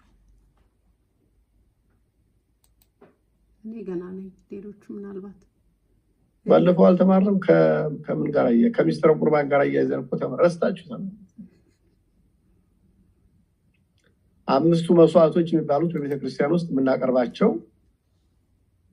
አንዱና ዋናው መሰረታዊው ዋናው የጌታችን የመድኃኒታችን የኢየሱስ ክርስቶስ ቅዱስ ሥጋና ክቡር ደም ነው። መስዋዕት አድርገን ነው የምናቀርበው በየዕለቱ ማለት ነው። በቅዳሴ በተካሄደ ቁጥር ዋናው መስዋዕቱ የክርስቶስ ሥጋና ደም ነው። ሁለተኛው የዕጣን መስዋዕት የምንለው ነው። ካህናቱ የሚያቀርቡት ዕጣን ቤተክርስቲያኑ ሲታጠን፣ ዕጣኑ ሲቃጠል፣ ሲጨስ፣ ሲታጠን ቤተክርስቲያኑ ያ ለእግዚአብሔር መስዋዕት እያቀረበ ነው። የዕጣን መስዋዕት ይቅረብ ብሎ ጌታ ስላዘዘ ማለት ነው። ሁለተኛው የዕጣን መስዋዕት ነው። ሶስተኛው የመብራት መስዋዕት ነው። አሁን መቼም ዘመኑ ተሻሽሎ ያው ኤሌክትሪክ ስላለ ነው እንጂ ያው ዋናው የሚታወቀው ጧፍ፣ ሻማ፣ ዘይት በቤተክርስቲያን ውስጥ ይበራል። ያ መስዋዕት ነው። ለእግዚአብሔር እየተቃጠለ ነው። ለእግዚአብሔር መስዋዕት እያቀረበ ነው። እግዚአብሔር ጨለማ ኑሮበት ሳይሆን ነገር ግን ያን በማድረጋችን ሲምቦሊክ ነው። ሲምቦሊክ ሪፕሬዘንቴሽን ነው። ሲምቦሊክ ነው። ህይወታችንን እንዲህ መስዋዕት እናቀርባለን እንደማለት ነው እና የዕጣን መስዋዕት ይቀርባል። ዕጣን የሰማዕታት ምሳሌ ነው። ቅድም ያላቸው ሰማዕታት ዕጣን የሰማዕታት ምሳሌ ነው። እነሱ ሰውነታቸውን ሳይሳሱ ለእግዚአብሔር ለእሳት ለስለት አሳልፈው እንደሰጡ ዕጣኑን እንደነሱ አድርገን መስዋዕት አድርገን ለእግዚአብሔር እናቀርባለን። እኛ በየቀኑ ሰማዕታትን ማረድ ስለማይገባን ስለሌለብን ማለት ነው። ልክ በሰማዕታቱ ምትክ ዕጣኑን መስዋዕት አድርገን ለእግዚአብሔር እናቀርባለን ማለት ነው። ዕጣኑን ሶስተኛው መብራቱን ማለት ነው። ዕጣኑን መብራቱን ተመሳሳይ ናቸውና ስለዚህ መጀመሪያ የክርስቶስ ቅዱስ ሥጋና ክቡር ደም አለ። ቀጥሎ የዕጣን መስዋዕት አለ። ሶስተኛው የመብራት መስዋዕት አለ። አራተኛው የከንፈር መስዋዕት የምንለው ምስጋና ማለት ነው። እግዚአብሔርን ስናመሰግን ቅዱስ ቅዱስ ቅዱስ እያልን ስናመሰግን አቡነ ዘበሰማያት እየደገምን ስናመሰግን ሌላም ምስጋና ስናቀርብ ይሄ የከንፈር መስዋዕት ይባላል። ሐዋርያው ቅዱስ ጳውሎስ በዕብራውያን መልእክቱ በምዕራፍ 13 ቁጥር 15 ላይ እንደጻፈልን ማለት ነው። የከንፈር መስዋዕት ይባላል። እሱ ጌታም ተናግሮታል በወንጌሉ ላይ ያለና ይሄ የከንፈር መስዋዕት ይባላል። የመጨረሻው አምስተኛው የአካል መስዋዕት የምንለው ነው። ይሄም የአካል መስዋዕት እንዴት ነው የምናቀርበው? ስንቆም በመቆማችን፣ ስንሰግድ የስግደት በመቆም በመስገድ እነዚህም በማድረጋችን የአካል መስዋዕት እናቀርባለን ማለት ነው። እነዚህ አምስቱ መስዋዕቶች በአዲስ ኪዳን ይቀርባሉ። እነዚህ በብሉይ ኪዳን ለነበሩት ለአምስቱ ኪዳኖችም ምሳሌ ናቸው። እነሱን እንግዲህ ሌላ ጊዜ እንማራለን እና ሌላው እንግዲህ መስዋዕት ማለት ልክ እንደነዚህ ንስሐ መስዋዕት ማቅረብ ማለት ነው። ምንድነው የምናቀርበው መስዋዕት? በንስሐ የምናቀርበው መስዋዕት ደግሞ ምን መሰላችሁ? የመጀመሪያው ክብራችንን መስዋዕት የምናደርገው ያው ቅድም ወዳልነው ተመልሶ የሚወስደን ከቅድሙ ጋር ተያያዥነት አለ። ክብራችንን መስዋዕት የምናደርገው ራሳችንን ዝቅ አድርገን በእግዚአብሔር ፊት በካህኑ ፊት ስንናዘዝ ንጉስም ይሁን ጳጳስም ይሁን ጋቨርነርም ይሁን ወይም ደግሞ የታወቀ ነጋዴም ይሁን ብቻ ባለስልጣንም ይሁን ባለሀብትም ባለገንዘብም ይሁን በዓለም ላይ አንደኛ ቆንጆም ትሁን በዓለም ላይ አንደኛ ቆንጆም ይሁን ሰውየው ውበቱን፣ ስልጣኑን፣ ገንዘቡን፣ ሀብቱን ይሄን ሁሉ ሳይቆጥር ራሱን ዝቅ አድርጎ ንስሐ ሲገባ ክብሩን መስዋዕት ያደርጋል ማለት ነው። ይሄን እግዚአብሔር ልክ እንደ ቅድም እንዳልናቸው እንደ ዕጣኑ፣ እንደ መብራቱ፣ እንደ ከንፈር መስዋዕቱ አድርጎ ይቀበለዋል ማለት ነው። ክብራችንን መስዋዕት አድርገን ስናቀርብ ግን ክብራችንን መስዋዕት አድርገን ያቀረብነው ኃጢአት ስለሰራን እና እኛ አሁን ልብ ማለት ያለባችሁ በጣም ልብ እንድትሉ የምፈልገው እኛ የምንሰግዳት 20 ስግደት ምናምን የምንጾማት 20 ቀን 30 ቀን ምንም ቀን ይሁን የምንጾመው ጾም የምንሰግደው ስግደት ወይም ደግሞ ምጽዋት ስጡ ብንባል የምንሰጠው ምጽዋት ለኃጢአቱ ዋጋ እንዳይመስላችሁ። ለኃጢአት ዋጋ የለውም። ኃጢአት በዋጋ አይተመንም፣ ከባድ ነገር ስለሆነ ማለት ነው። ለዚህ ነው የክርስቶስ ደም የተከፈለው። ለዚህ ነው ኃጢአታችን ይቅር የሚባለው በክርስቶስ ደም ነው። ልብ በሉ። ክርስቶስ በዕለተ ዓርብ ባፈሰሰው ደሙ ነው ኃጢአታችን ይቅር የሚባለው። ግን እኛ ስንጾም ስንሰግድ ንስሐ ስንገባ ቀኖናችንን ስንፈጽም ምን እያደረግን ነው ያለነው? ክብራችንን መስዋዕት አድርገን እያቀረብን ነው። ይቅርታ እየጠየቅን ነው ማለት ነው። ፈቃድ ይሁን ጌታ ሆይ በደምህ ኃጢአቴ ይቅር እንዲባልልኝ ፈቃድ ይሁን ብለን ፈቃዱን እየጠየቅን ነው። ራሳችንን እያስገዛን ነው። ተጸጽቻለሁ፣ ተመልሻለሁ፣ ተሳስቻለሁ እያልን ነው እንጂ እኛ የምንፈጽማት የ3 ቀን ጾም የ4 ቀን ጾም ምናምን ስግደት እሷ ለኃጢአት ዋጋ አሁን እንደምትከፈል እንዳይመስለን። ለምን? ኃጢአት ዋጋ የለው፣ በዋጋ አይተመንም።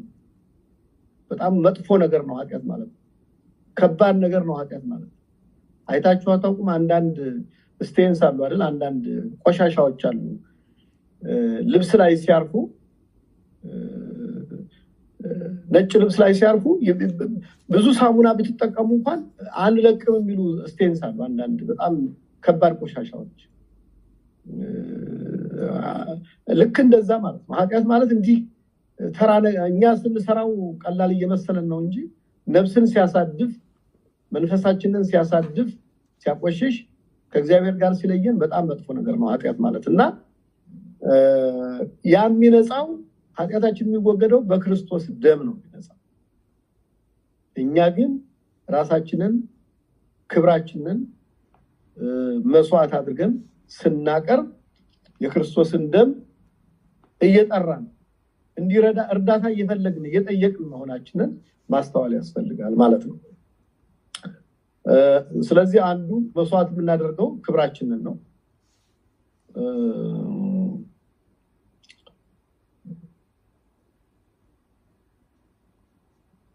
አንድ እዚሁ እግረ መንገዳችንን ማንሳት ያለብን አንድ ሰው ሰርቅ ያለው ብሎ ንስሐ ይገባል ንስሐ አባቱ ጋር ማለት ነው። እንደው ሰርቅ ያለው አባታችን ይልና ይናዘዛል። እንደው ለመሆኑ ስንት ጊዜ ሰርቀ ነው? ምንድነው የሰረቀው? ስንት ጊዜ ነው ሲሉት፣ አይ እንደው ዝርዝሩ ይቅር አባታችን፣ ዝም ብለው እንደው ለከባድ ኃጢአት የሚሰጠው ብቻ ንስሐ ይስጡኝ አለ እና አይ እንግዲህ አሁን ይሄ ትክክል እንደዚህ አይነት የለም። አሁን ይሄ ክብርንም መስዋዕት እንደማድረግ አይቆጠርም፣ ሀፍረትንም መሸሽ ነው፣ ሰማዕትነትንም ክብር የሚለውንም አያሟላም ማለት ነው። እንዲህ የተንሻፈፈ ኑዛዜ የለም። ሰውየው 10 ጊዜ ሰርቆ ከሆነ 10 ጊዜ ሰርቄያለሁ፣ 100 ሺህ ብር ሰርቆ ከሆነ ሰርቄያለሁ፣ ከመንግስት ካዝና ወይ ደግሞ ከሚያሰራው ሰው ገንዘብ ሰርቆ ከሆነ 1 ሚሊዮን ብር ሰርቄያለሁ፣ 10 ሰውም ገሎ ከሆነ 10 ሰው ገድያለሁ ብሎ መናገር ነው። ምክንያቱም ቅድም ምን አለን? ኃጢአታችንን የምናዘዘው ለካህኑ አይደለም ለእግዚአብሔር ነው። ከካህኑ ጋር ያለው አብሮ እግዚአብሔር ነው። እንደውም አባቶቻችን የማቴዎስ ወንጌል ምዕራፍ 18 ቁጥር 20 ላይ ያለው ሲተረጉሙ 2 ወይም 3 ናችሁ በምትሰበሰቡበት እኔ በመካከላችሁ እገኛለሁ የሚለውን ሲተረጉሙ ብዙ ትርጓሜ ያለው። አንዱ ትርጓሜ ግን ምን ማለት ነው? 3 የተባሉት 3 ናችሁ ባላችሁበት እኔ እገኛለሁ ማለት ንስሐውን የሚቀበለው ቄስ የሚናዘዘው ኃጢአት የሰራው ሰው፣ 3ኛው ደግሞ የእግዚአብሔር መልአክ፣ 4ኛው ግን ክርስቶስ ነው። ሁልጊዜ ክርስቶስ እኛ በካህኑ ፊት ተንበርክከን ንስሐ ስንገባ አንድ የእግዚአብሔር መልአክና ራሱ ኢየሱስ ክርስቶስ በዛ ቦታ አለ ማለት ነው።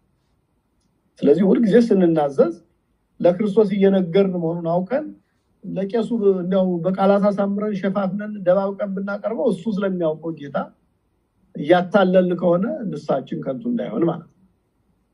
ስለዚህ በቃ ለመታጠብ የሄደ ሰው ቆሻሻውን ለመታጠብ የሄደ ሰው እንግዲህ ዛሬ ቤታችን ውስጥ ነው የምታጠበው። ድሮ ወንዝ ነው የሚሄደው ሰው ለመታጠብ ወደ መታጠቢያ ቦታ የሄደ ሰው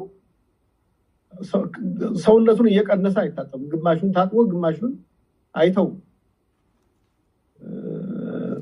ውሃ ውስጥ ከገባን ሁሉ ነገር መታጠብ አለብን ማለት ነው እና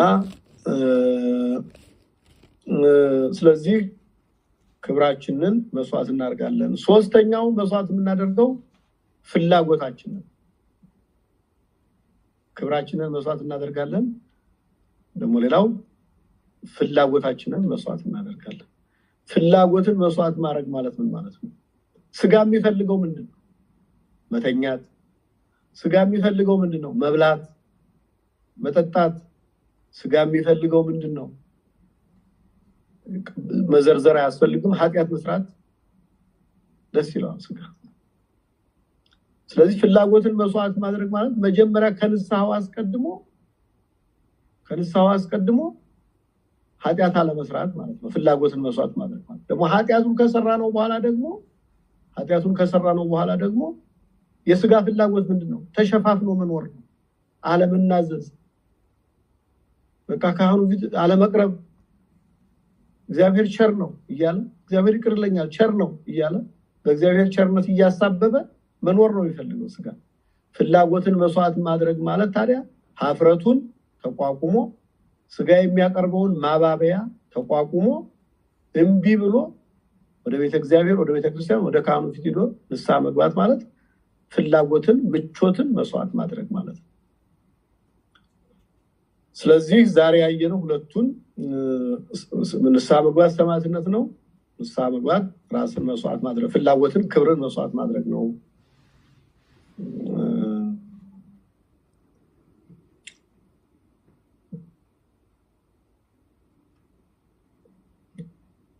ሌሎቹን እንግዲህ ሳምንት እንጨምርባቸዋለን እንቀጥላለን። ሳምንት ጥያቄ ያላችሁ እስካሁን በነበረን?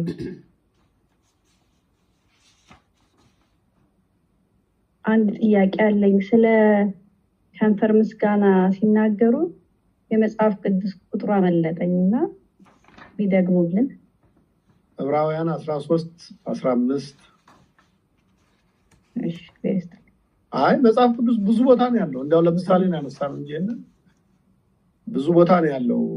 መዝሙረ ዳዊት ውስጥ በተለይ በጣም በተደጋጋሚ ቦታ ታገኙታላችሁ። መዝሙረ ዳዊት ትጸልያላችሁ?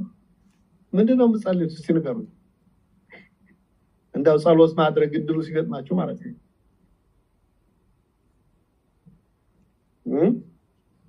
ምትጸልዩ ሰዎች መዝሙረ ዳዊት በጣም ደስ የሚል ጸሎት ነው። እሱን እንጸልያለን። አይ ደስ የሚል እኔ ደስ የሚልና ማይላ አላልኩም። ምንድነው የምትጸልዩት እናንተ? እኔ በኔ በኩል እግዚአብሔር እረኛዬ ነው የሚለውን ጸሎት እንግዲህ ጸሎት የምናደርገው በየቀኑ ነውና በየቀኑ ምንድነው የምትጸልዩት? የዘወትር ጸሎትና ውዳሴ ማርያም። ምንድነው የዘወትር ጸሎት ማለት?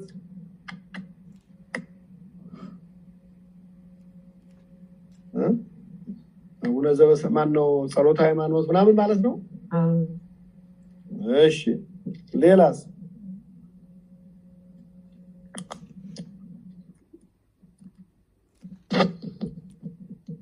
አባታችን ሆይ አቡነ ዘበሰማያት። እሺ ሌላስ?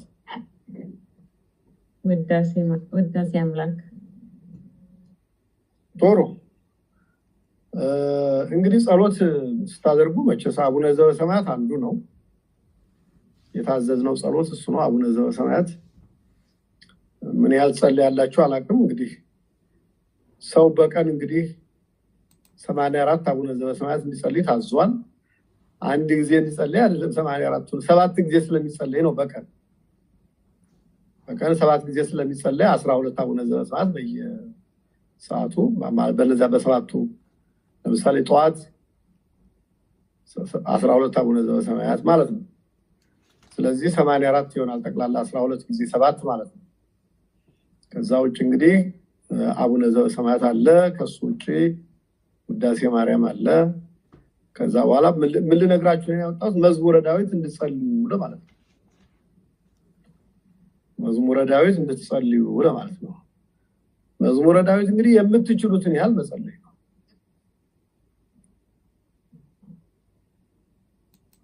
አባቶቻችን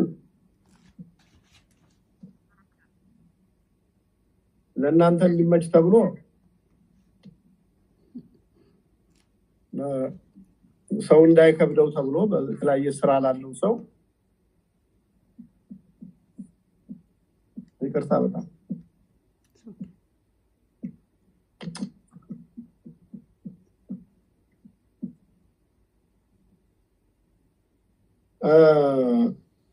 መዝሙረ ዳዊት ያው ተከፍሎ ተሰርቶላችኋል። የሰኞ የማክሰኞ የሮብ የሐሙስ የዓርብ ምናምን ተብሎ ተሰርቶላችኋል።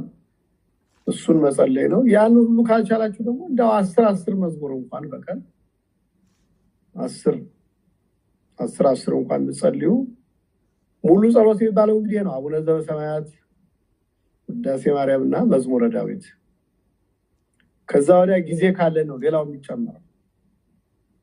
ጊዜ ካላችሁ ከዛ ወዲያ መጨመር ይቻላል። ግን እነዚህ ሶስቱ ቤዚክ የሚባሉ ጸሎቶች እነዚህ ናቸው። በራሳችን የምንለውን የምንጸልየው ነገር አይቆጠርም። ሰው ምንድነው እሱ? እንደው የዛን ቀን የተሰማንን ነገር አይ እሱ ጸሎት አይደለም እኮ። ጸሎት የሚባለው የተሰራውን ነገር መጸለይ ነው። ያ እኛ የምናመለክተው ማመልከቻችንን ያው በሃይማኖት ስላላደግ በእምነት ስላላደግን ነው እንጂ እሱ እኮ አያስፈልግም። ለምን ጌታኛ እኮ የምንፈልገው ነገር ያውቀዋል። አሁን እኛ ጧት ተነስተን በቃ ዝርዝር ነው የምናቀርበው። ጌታ ሆይ የምበላው ስጠኝ፣ ጤናዬን ስጠኝ፣ ልጆችን አሳድግልኝ፣ እንደገና መከራውን በጣም በሷል ከመከራው ጠብቀኝ፣ ምንም ማንለው ነገር እኮ የለም። እሱ ግን ይሄን አትበሉ አለ በማቴዎስ ወንጌል ምዕራፍ 6 ስታነቡ ይሄን ሁሉ መለፍለፍ አያስፈልጋችሁም፣ ይሄን ሁሉ አሕዛብ ይላል እናንተ ብሎአችን አቡነ ዘበሰማያትን አስተማርና ይሄና ይሄን የመሰለውን ጸልዩ፣ ከዛ ወዲያ ያለውን ተውት፣ ለኔ ተውት፣ እኔ ምን እንደምትፈልጉ አውቃለሁ ብሎናል። ግን ያው እኛ ስለማያስችለን ማለታችን አይቀርም። አሁን እኔ እሱን አትበሉ አልልም፣ ግን እሱን ማሳጠር ነው። እሱን በተቻለ መጠን ማሳጠር ነው። ዋናው እንግዲህ መደበኛ ጸሎት የሚባሉት አቡነ ዘበሰማያት፣ ውዳሴ ማርያም፣ አቅም ላለው ሰው ቅዳሴ ማርያም አብሮ ጨምሮ ለጌታችን አቡነ ዘበሰማያትና መዝሙረ ዳዊት፣ ለእመቤታችን ደግሞ ውዳሴ ማርያምና ቅዳሴ ማርያም፣ እነዚህ ናቸው እንደ ግዴታ ጸሎት የሚቆጠሩት ማለት ነው። ከዛ ውጭ እንግዲህ ሰው የተመቸውን ጊዜ ከተረፈ ይጨምራል፣ ችግር የለም።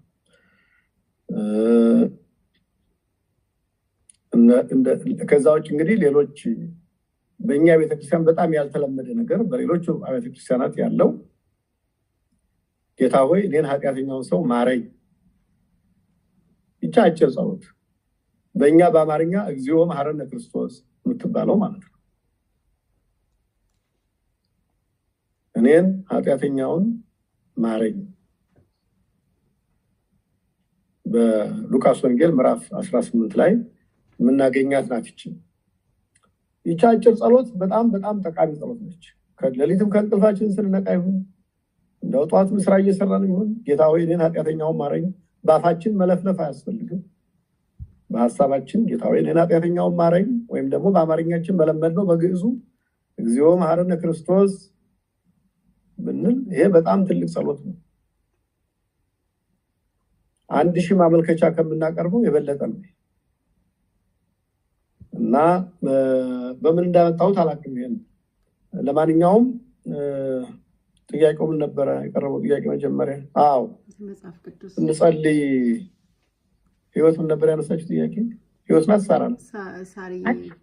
ቁጥር ስለ የከንፈር ምስጋና ቁጥሩን ሲሰጡ በዛ አስረዱ። ያ እና መዝሙረ ዳዊት ላይ በጣም አለ። ስለዚህ ስለ ከንፈር መስዋዕት ሰው ለከመስዋዕተ ስብሐት በጣም በብዙ ቦታ ላይ የምስጋና መስዋዕትን አቀርብልሃለሁ እያለ ዳዊት በጣም ብዙ ቦታ ይናገራል።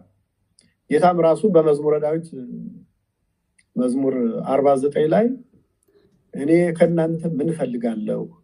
ስጋ አልበላ፣ የጥጃ የፍየል የበግ ስጋ አልበላ፣ ገንዘባችሁን አልፈልግም፣ ከእናንተ የምፈልገው ሱሊተ መስዋዕተ ስብሐት ምስጋና አቅርቡ ነው ያለው ጌታ ራሱ እዛ በመዝሙረ ዳዊት ላይ ጌታ ሲናገር ማለት ነው። እና እሱ ለማለት ነው። ሌላ ጥያቄ አለ?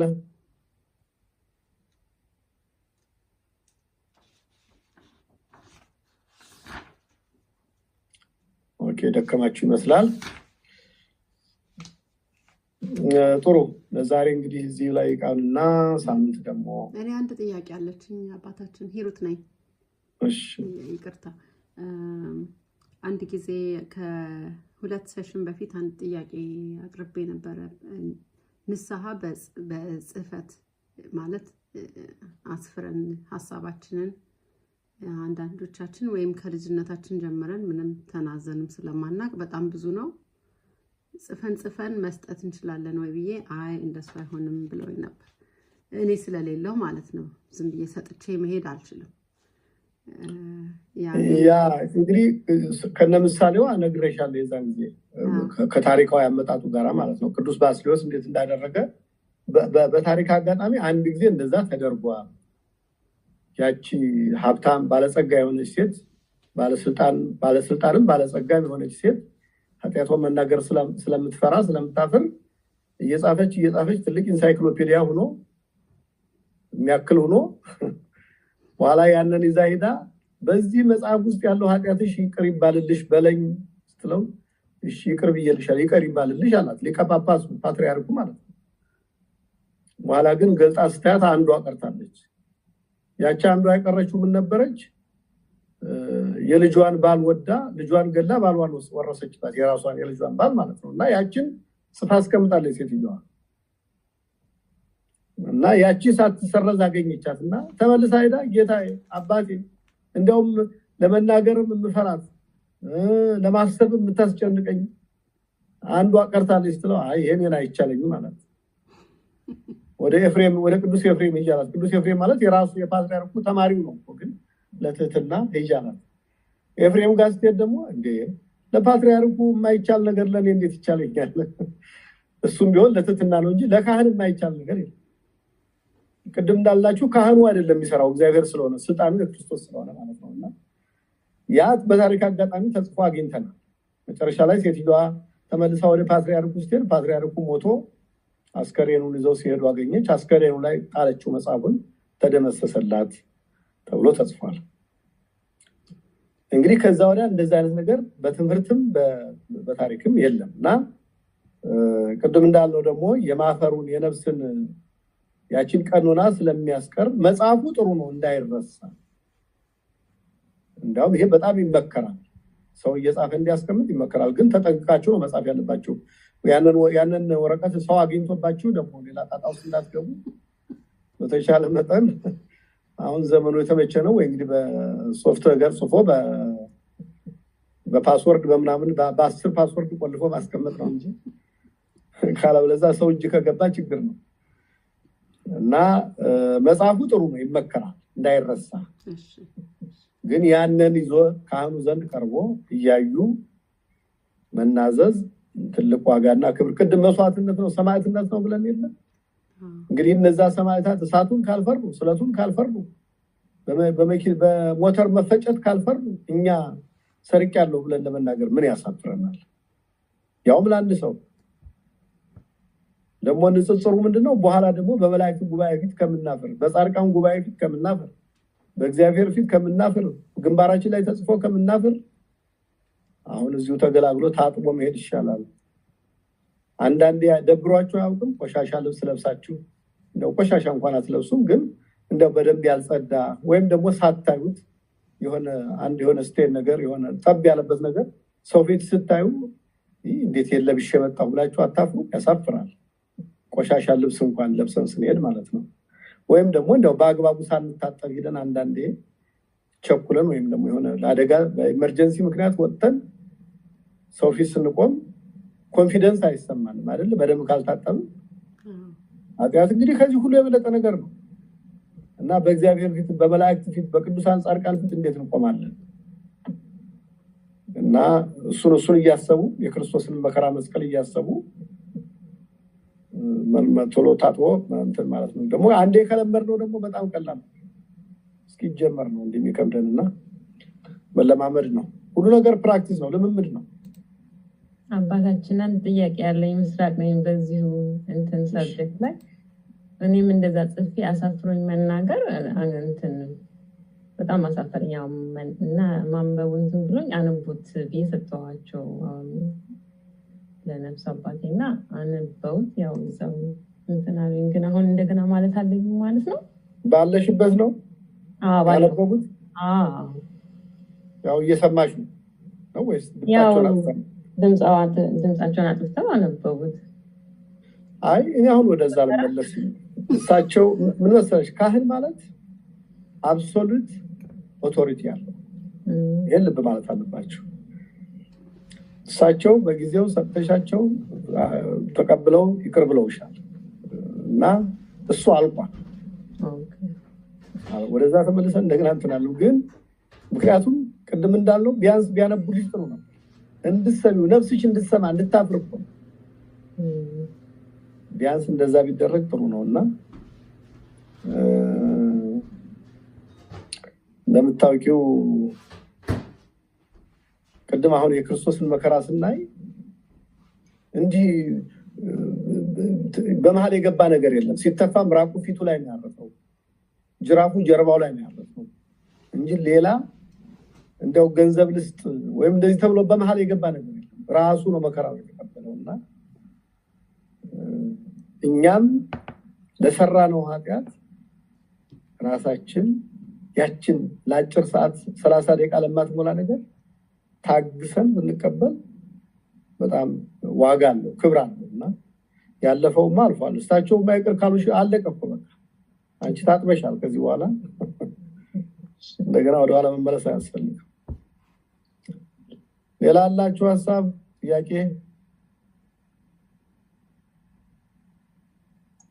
እኔ ጥያቄ አለኝ ስለ ንስሐ ሳይሆን ስለ ጸሎት ከመምህር። እሱ ሌላ ርዕስ ነው። እስቲ አይሹ ባጭሩ ግን እግዚአብሔር በቀናችን ውስጥ አሁን ቅድም አባታችን የውዳሴ ማርያም መዝሙረ ዳዊትን ከጸለያችሁ በቂ ነው አሉ። ግን እኛ በቀን ውስጥ እግዚአብሔር ስላደረገልን ነገር ሁሉ አመስግነን እንደገና ደግሞ እንዲያደርግልን ደግሞ ስለምንፈልገው መጠየቅ የለብንም ነው? ሳንጠይቅ ሌላውን ስላደረግን ሁሉን ነገር ያደርግልናል። አይ መጠየቅ እኮ አልተከለከለም፣ ግን ጌታ አትጠይቁ ብሏል። ይህን ዝርዝራችሁን ተውኝ ብሏል። ግን መጠየቅ እንችላለን። አሁን እየጠየቅን ነው። መዝሙረ ዳዊትን ስታነቢ እንደሱ ነው እኮ የሚያወራው አይደል? መዝሙረ ዳዊት ጌታዬ ሆይ ጠብቀኝ፣ ከመሰናክል ጠብቀኝ፣ ከጥላቶች አድነኝ፣ እንዲህ አድርግልኝ ነው የሚለው እኮ መዝሙረ ዳዊት ራሱ። ያ ራሱ በቂ ነው ማለት ነው። አቡነ ዘበሰማያት ላይ ደግሞ ስትጸልይ ምን የቀረ ነገር አለ? የዕለት እንጀራችንን ዛሬ ስጠን። እንጀራ የተባለው እንግዲህ እንጀራ ብቻ እንዳይመስላችሁ ብዙ ነገር ነው። ሰላም የዕለት እንጀራ ነው። ጤና የዕለት እንጀራ ነው። ቅዱስ ስጋው ክቡር ደሙ የዕለት እንጀራ ነው። ቃልህን ስጠኝ፣ የወንጌል ትምህርት ሳልሰማ አታውለኝ ማለት ነው። የእግዚአብሔር ቃል ማለት ነው። የዕለት እንጀራችንን የምትለዋ በውስጧ የወንጌል ትምህርትን ይመለከታል። ቅዱስ ስጋው ክቡር ደሙን ይመለከታል። የጤና ጥያቄያችንን ይመለከታል። የሰላም ጥያቄያችንን ይመለከታል። ብዙ ነገር ያዘ። ከዛ ቀጥሎስ በደላችንን ይቅር በልልን። ምን እንፈልጋለን? አሁን በደላችን ይቅር በልልን ትልቅ ልመና ነው። ከዛ ቀጥሎ ደግሞ አቤቱ ወደ ፈተና አታግባን። ይሄ በጣም ባለብዙ ትርጉም ነው። ፈተና ይሄ መከራው ሁሉ መከራ ፈርቻ አንተን እንዳልክድ ማለት ነው። ከገሃነመ እሳት አድነኝ ማለት ነው። ብዙ ማለት ነው። ወደ ፈተና አታግባን ማለት ነው። ወደ ፈተና አታግባን ከክፉ ሁሉ አድነን እንጂ። ይሄ ሁሉ ጸሎት አለ አይደል? ሰው አሁን እነዚህ ሁሉ ካሉለት እንደገና ደግሞ በመዝሙረ ዳዊቱም በውዳሴ ማርያም ላይ ያሉት ተመሳሳይ ሰብጀክት አላቸው በውስጣቸው ማለት ነው። እንግዲህ አሁን ቅዱሳን የሚባሉት ትልቅ ደረጃ ላይ የደረሱ ሲጸልዩ ዳዊትን ውዳሴ ማርያሙን ጨርሰው ዳዊትንም ጨርሰው ሌላ ጣጣ ሳይጨምሩበት አቡነ ዘበሰማያት ደግሞ ይጨርሳሉ። በቃ እሱ ራሱ እኛ የምንፈልገውን ነገር ያውቃል ነው። እሱም ብሏል። አሁን በዚህ ኪዳን በሚባለው መጽሐፍ ላይ ወዘንበለ ንስአሎ ይፍቶተነ ዘንፈቃዱ ሳንለምነው የምንሻውን አውቆ ከራሱ ፈቃድ ተነስቶ ይሰጠናል ተብሎ ተጽፏል። ይሄን መጽሐፈ ኪዳኑን ያስተማረው ጌታ ነው ራሱ ለሐዋርያት ማለት ነው። ወዘንበለ ንስአሎ ይፍቶተነ ዘንፈቃዱ ሳንጠራጠር የምንለምነውን ነገር ይሰጠናል። በአንድ በኩል ቅድም ያለው የዕለት እንጀራችንን ምናምን ያልነው ማለት ነው። ሌላው ደግሞ ሳንለምነው የምንሻውን አውቆ ይሰጠናል ነው። አሁን ይሄ ብዙ አትጨነቁ፣ የምትፈልጉትን ነገር ጠይቁ፣ ጸልዩ፣ ችግር የለም። ዋናው ነገር በስቶ ይሄን መደበኛው እንዳይሻማባችሁ ለማለት ነው እንጂ የምትፈልጉት ነገር ጠይቁት። ጤና ስጠን፣ ልጆቻችን ጠብቅ፣ ባሎቻችን ጠብቅ፣ ሚስቶቻችን ጠብቅ በሉ፣ የምትፈልጉትን በሉ፣ ችግር የለውም። እንዳልኳችሁ እሱ እንደዛ እንድንል አይፈልግም። ግን ያ ማለት ደግሞ ኃጢአት ነው ማለት አይደለም። ኃጢአት ነው ማለት አይደለም። ግን ሌላ ጥሩ ጸሎት የምትጸልዩበትን ነገር ጊዜ እንዳይባክንባችሁ፣ ጊዜያችሁን እንዳይጨርስባችሁ ነው። ምክንያቱም የኛ የሰዎች ዝርዝር በጣም ብዙ ነው፣ እንደምታውቁት ዝርዝራችን በጣም ብዙ ነው እና ወደዛ ዝርዝር እየገባን እንደው መደበኛውን ነገር እንዳንረሳ ውዳሴ ማርያሙን አሁን ውዳሴ ማርያም ግን ሰው የሚጸልየው የዕለት ውዳሴ ማርያም ነው አይደል? ሰኞ ቀን ሲሆን የሰኞን፣ ማክሰኞ ሲሆን የማክሰኞን። ግን አሁን ደግሞ እንደው ከሞላላችሁና ከተመቻችሁ የሰባቱን ቀን በየቀኑ ብትጸልዩ እንዴት ይጠቅማል! በጣም ይጠቅማል። አሁን እንግዲህ መዝሙረ ዳዊት 150 መዝሙር ነው ያለው አይደለ? ቅድም ምን አልኳችሁ? እንደው ሚኒመም 10 እንኳን በቀን ጸልዩ። ግን እግዚአብሔር የፈቀደላቸውና ያድላቸው ሰዎች ደግሞ 150ውን መዝሙር በቀን ይጸልያሉ። በአንድ ቀን ውስጥ 150ውን መዝሙረ ዳዊት ይጸልያሉ። እና ቅድም ያን ወደ ዝርዝር አትግቡ ምለው ለምንድን ነው? ጊዜ እንዳይሻማባችሁ ነው እንጂ ኃጢአት ስለሆነ አይደለም ማለት ነው። እሺ እግዚአብሔር ይስጥልኝ። ሌላ ጥያቄ አለ?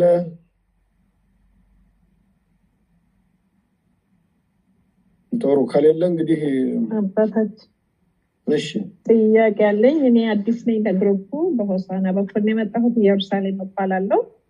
እሺ ጥያቄ የጠዋትና የማታ ጸሎት አለ? የተለያየ ነው?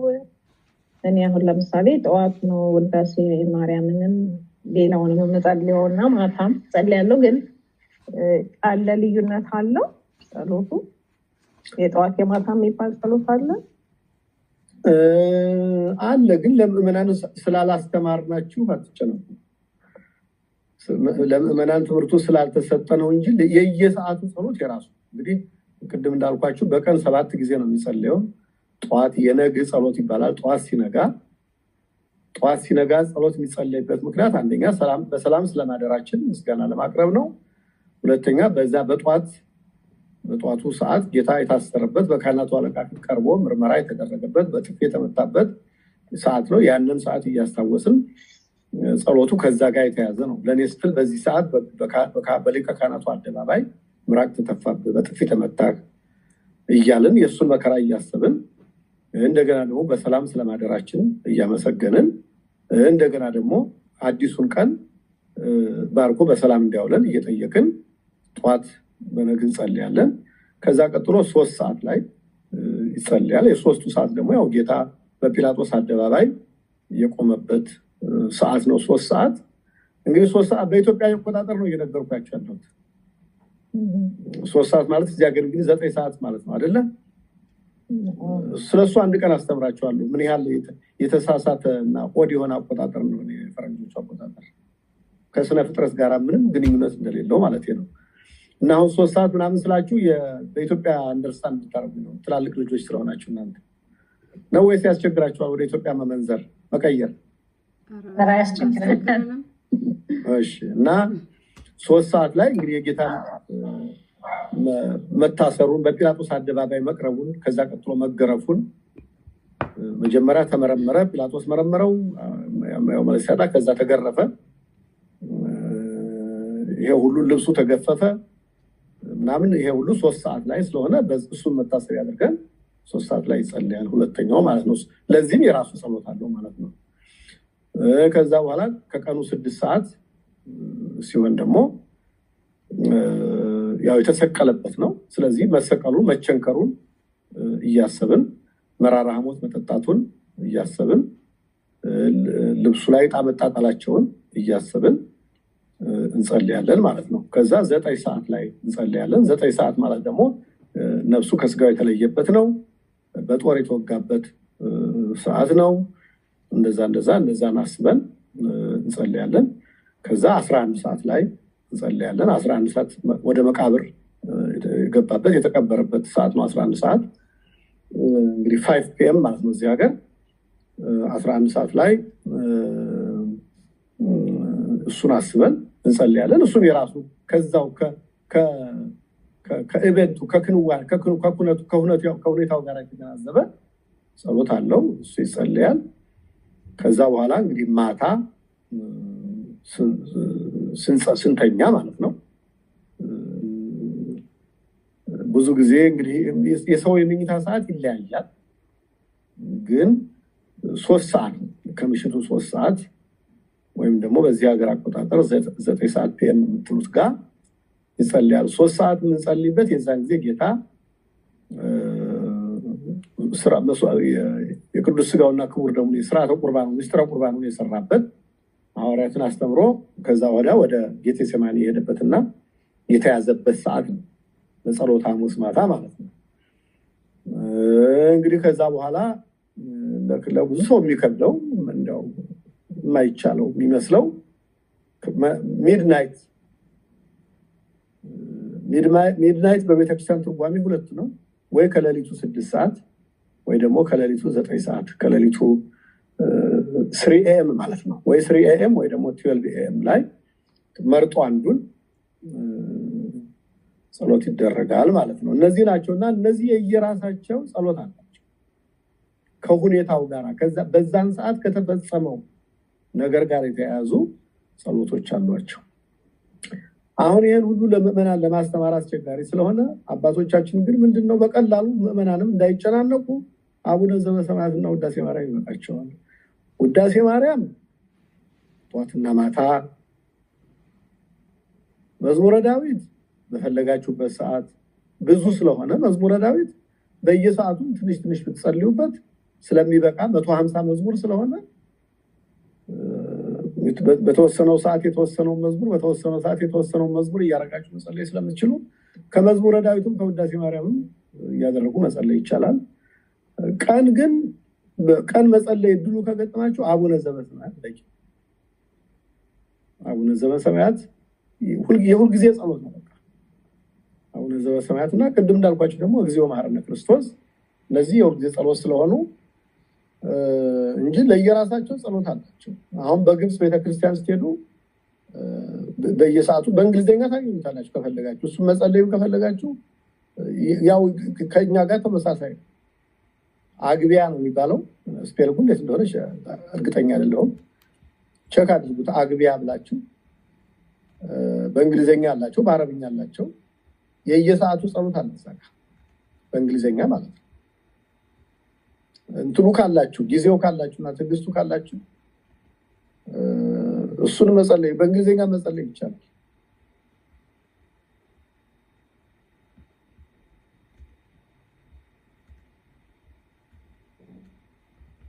ሌላ ጥያቄ አለ?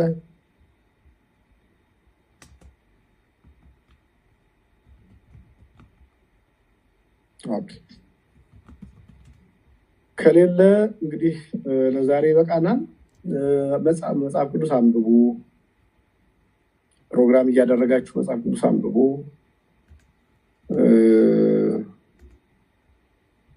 የኋላም ደግሞ የተማራችኋቸውንም እንዳትረሱ ማስታወሻችሁን እያያችሁ እሱን አድርጉ። ዋናው ግን ምናልባት አዲስ ለመጣችሁ ሰዎች ነግረው በክርስትና የምትማሩት ትምህርት እውቀት ለማግኘት አይደለም የምትማሩት።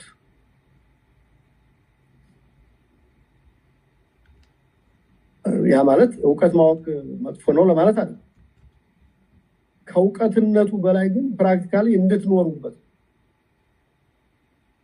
ስለዚህ ባወቃችሁት ልክ እንድትኖሩ። ዛሬ ለምሳሌ አንድ ሰው ሲማር እጅ መታጠብ ከበሽታ ይከላከላል፣ ስለዚህ ሰው ሲበላ በማንኛውም ሁኔታ እጁን ይታጠብ ከተባለ ነገ ደግሞ ሌላ የሚቀጥል ትምህርት ቢኖር እንኳን ያችን እጅ መታጠብ የምትባለው የተማራትን ነገር ፕራክቲካሊ መስራት አለበት መፈጸም አለበት ማለት እንጂ ነገ ደግሞ ሌላ ቀጣይ ትምህርት አለ ብሎ ትምህርቱ እስከሚያልቅ ድረስ አይጠብቅ። እጅ መታጠብ ጥሩ ነው ከተባለ እጁ ይታጠባል። ነገ ደግሞ ስለ ፀጉር መታጠብ ሊሆን ይችላል።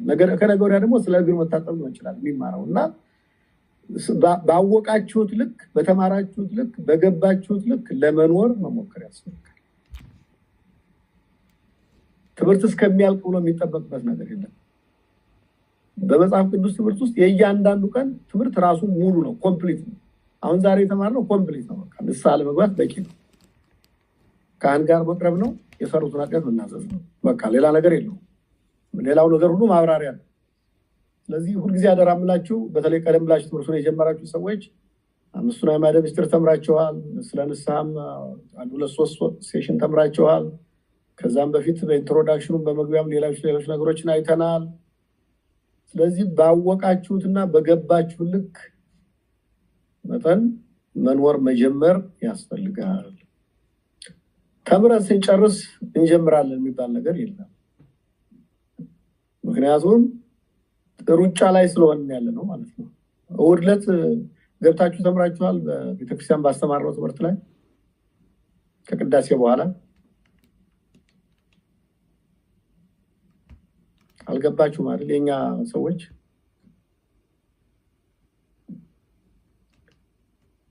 በኦንላይን ይተላለፋል አይደል? ፕሮግራማችን የቤተክርስቲያን አረ ይተላለፋል አባታችን። አልገባችሁም? በዚህ ሳምንት እሑድ ባለፈው ትላንትና ማለት ነው። እና ወይዘሮ ቆንጂት ገብተዋል። እኔ ድንገት ስላልቻልኩ አልገባም። እንግዲህ ባለፈው እንዳልነው ትምህርቱን በየሰፕሊመንት የምታደርጉት በዚህ ሴሽን ብቻ አትችሉም።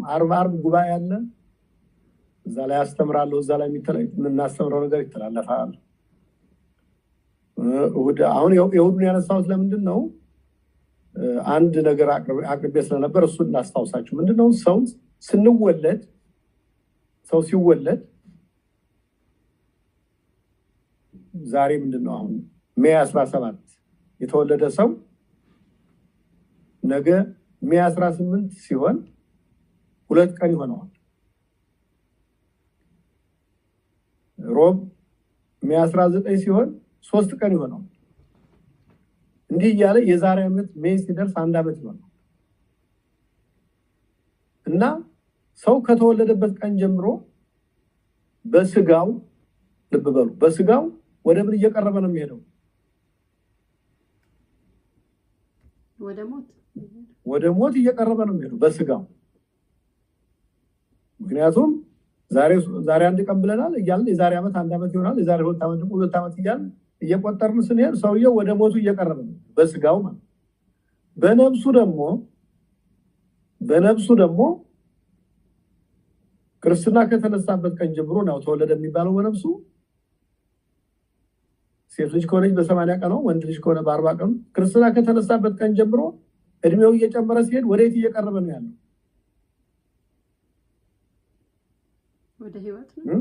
ወደ ዘላለም ሕይወት እየቀረበ ነው ያለው። ስለዚህ ሁለቱ በተቃራኒ አቅጣጫ ነው። ወደ ዘላለም ነፍስ ከስጋ ስትለይ ገነት ነው የምትገባው። ያው እንግዲህ እንደ ስራው አመጣጥ። ስለዚህ ትቸኩላለች፣ ሰው ወደ ገነት ለመግባት ትቸኩላለች። ስጋ ደግሞ እንደምታውቁት አንዱ ልመናችን ምንድነው? ጌታ ሆይ እድሜ ስጠን ነው አይደለ?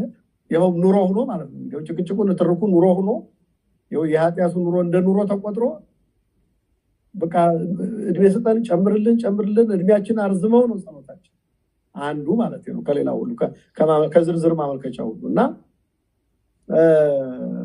እነዚህ ሁለት ነገሮች ሁልጊዜ እነዚህ ማሰብ ያስፈልጋል። በስጋችን ወደ ሞት እየቀረብን ነው፣ በነፍሳችን ደግሞ ወደ እግዚአብሔር እየቀረብን፣ ወደ ዘላለም ሕይወት እየቀረብን። እርግጥ ስጋም ከዛ በኋላ ተነስቶ ከነፍስ ጋር ተዋህዶ የመጨረሻውን ክብር ያገኛል እና እንዲህ ስለሆነ ይሄ ስጋችን ወደ ሞት እየተቃረበ መሆኑን ተገንዝበን ሁልጊዜ ባወቃችሁትና በገባችሁ ልክ የተማራችኋትን ያወቃችኋትን ነገር ለነገ ማለት አያስፈልግም ማለት ነው።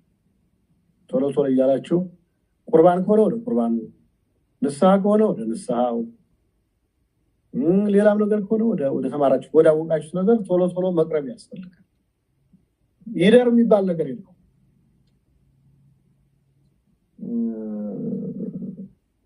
ተማሪ ግራጁዌት እስከሚያደርግ ስራ ይዝም ይባላል በእኛ ሀገር በኢትዮጵያ።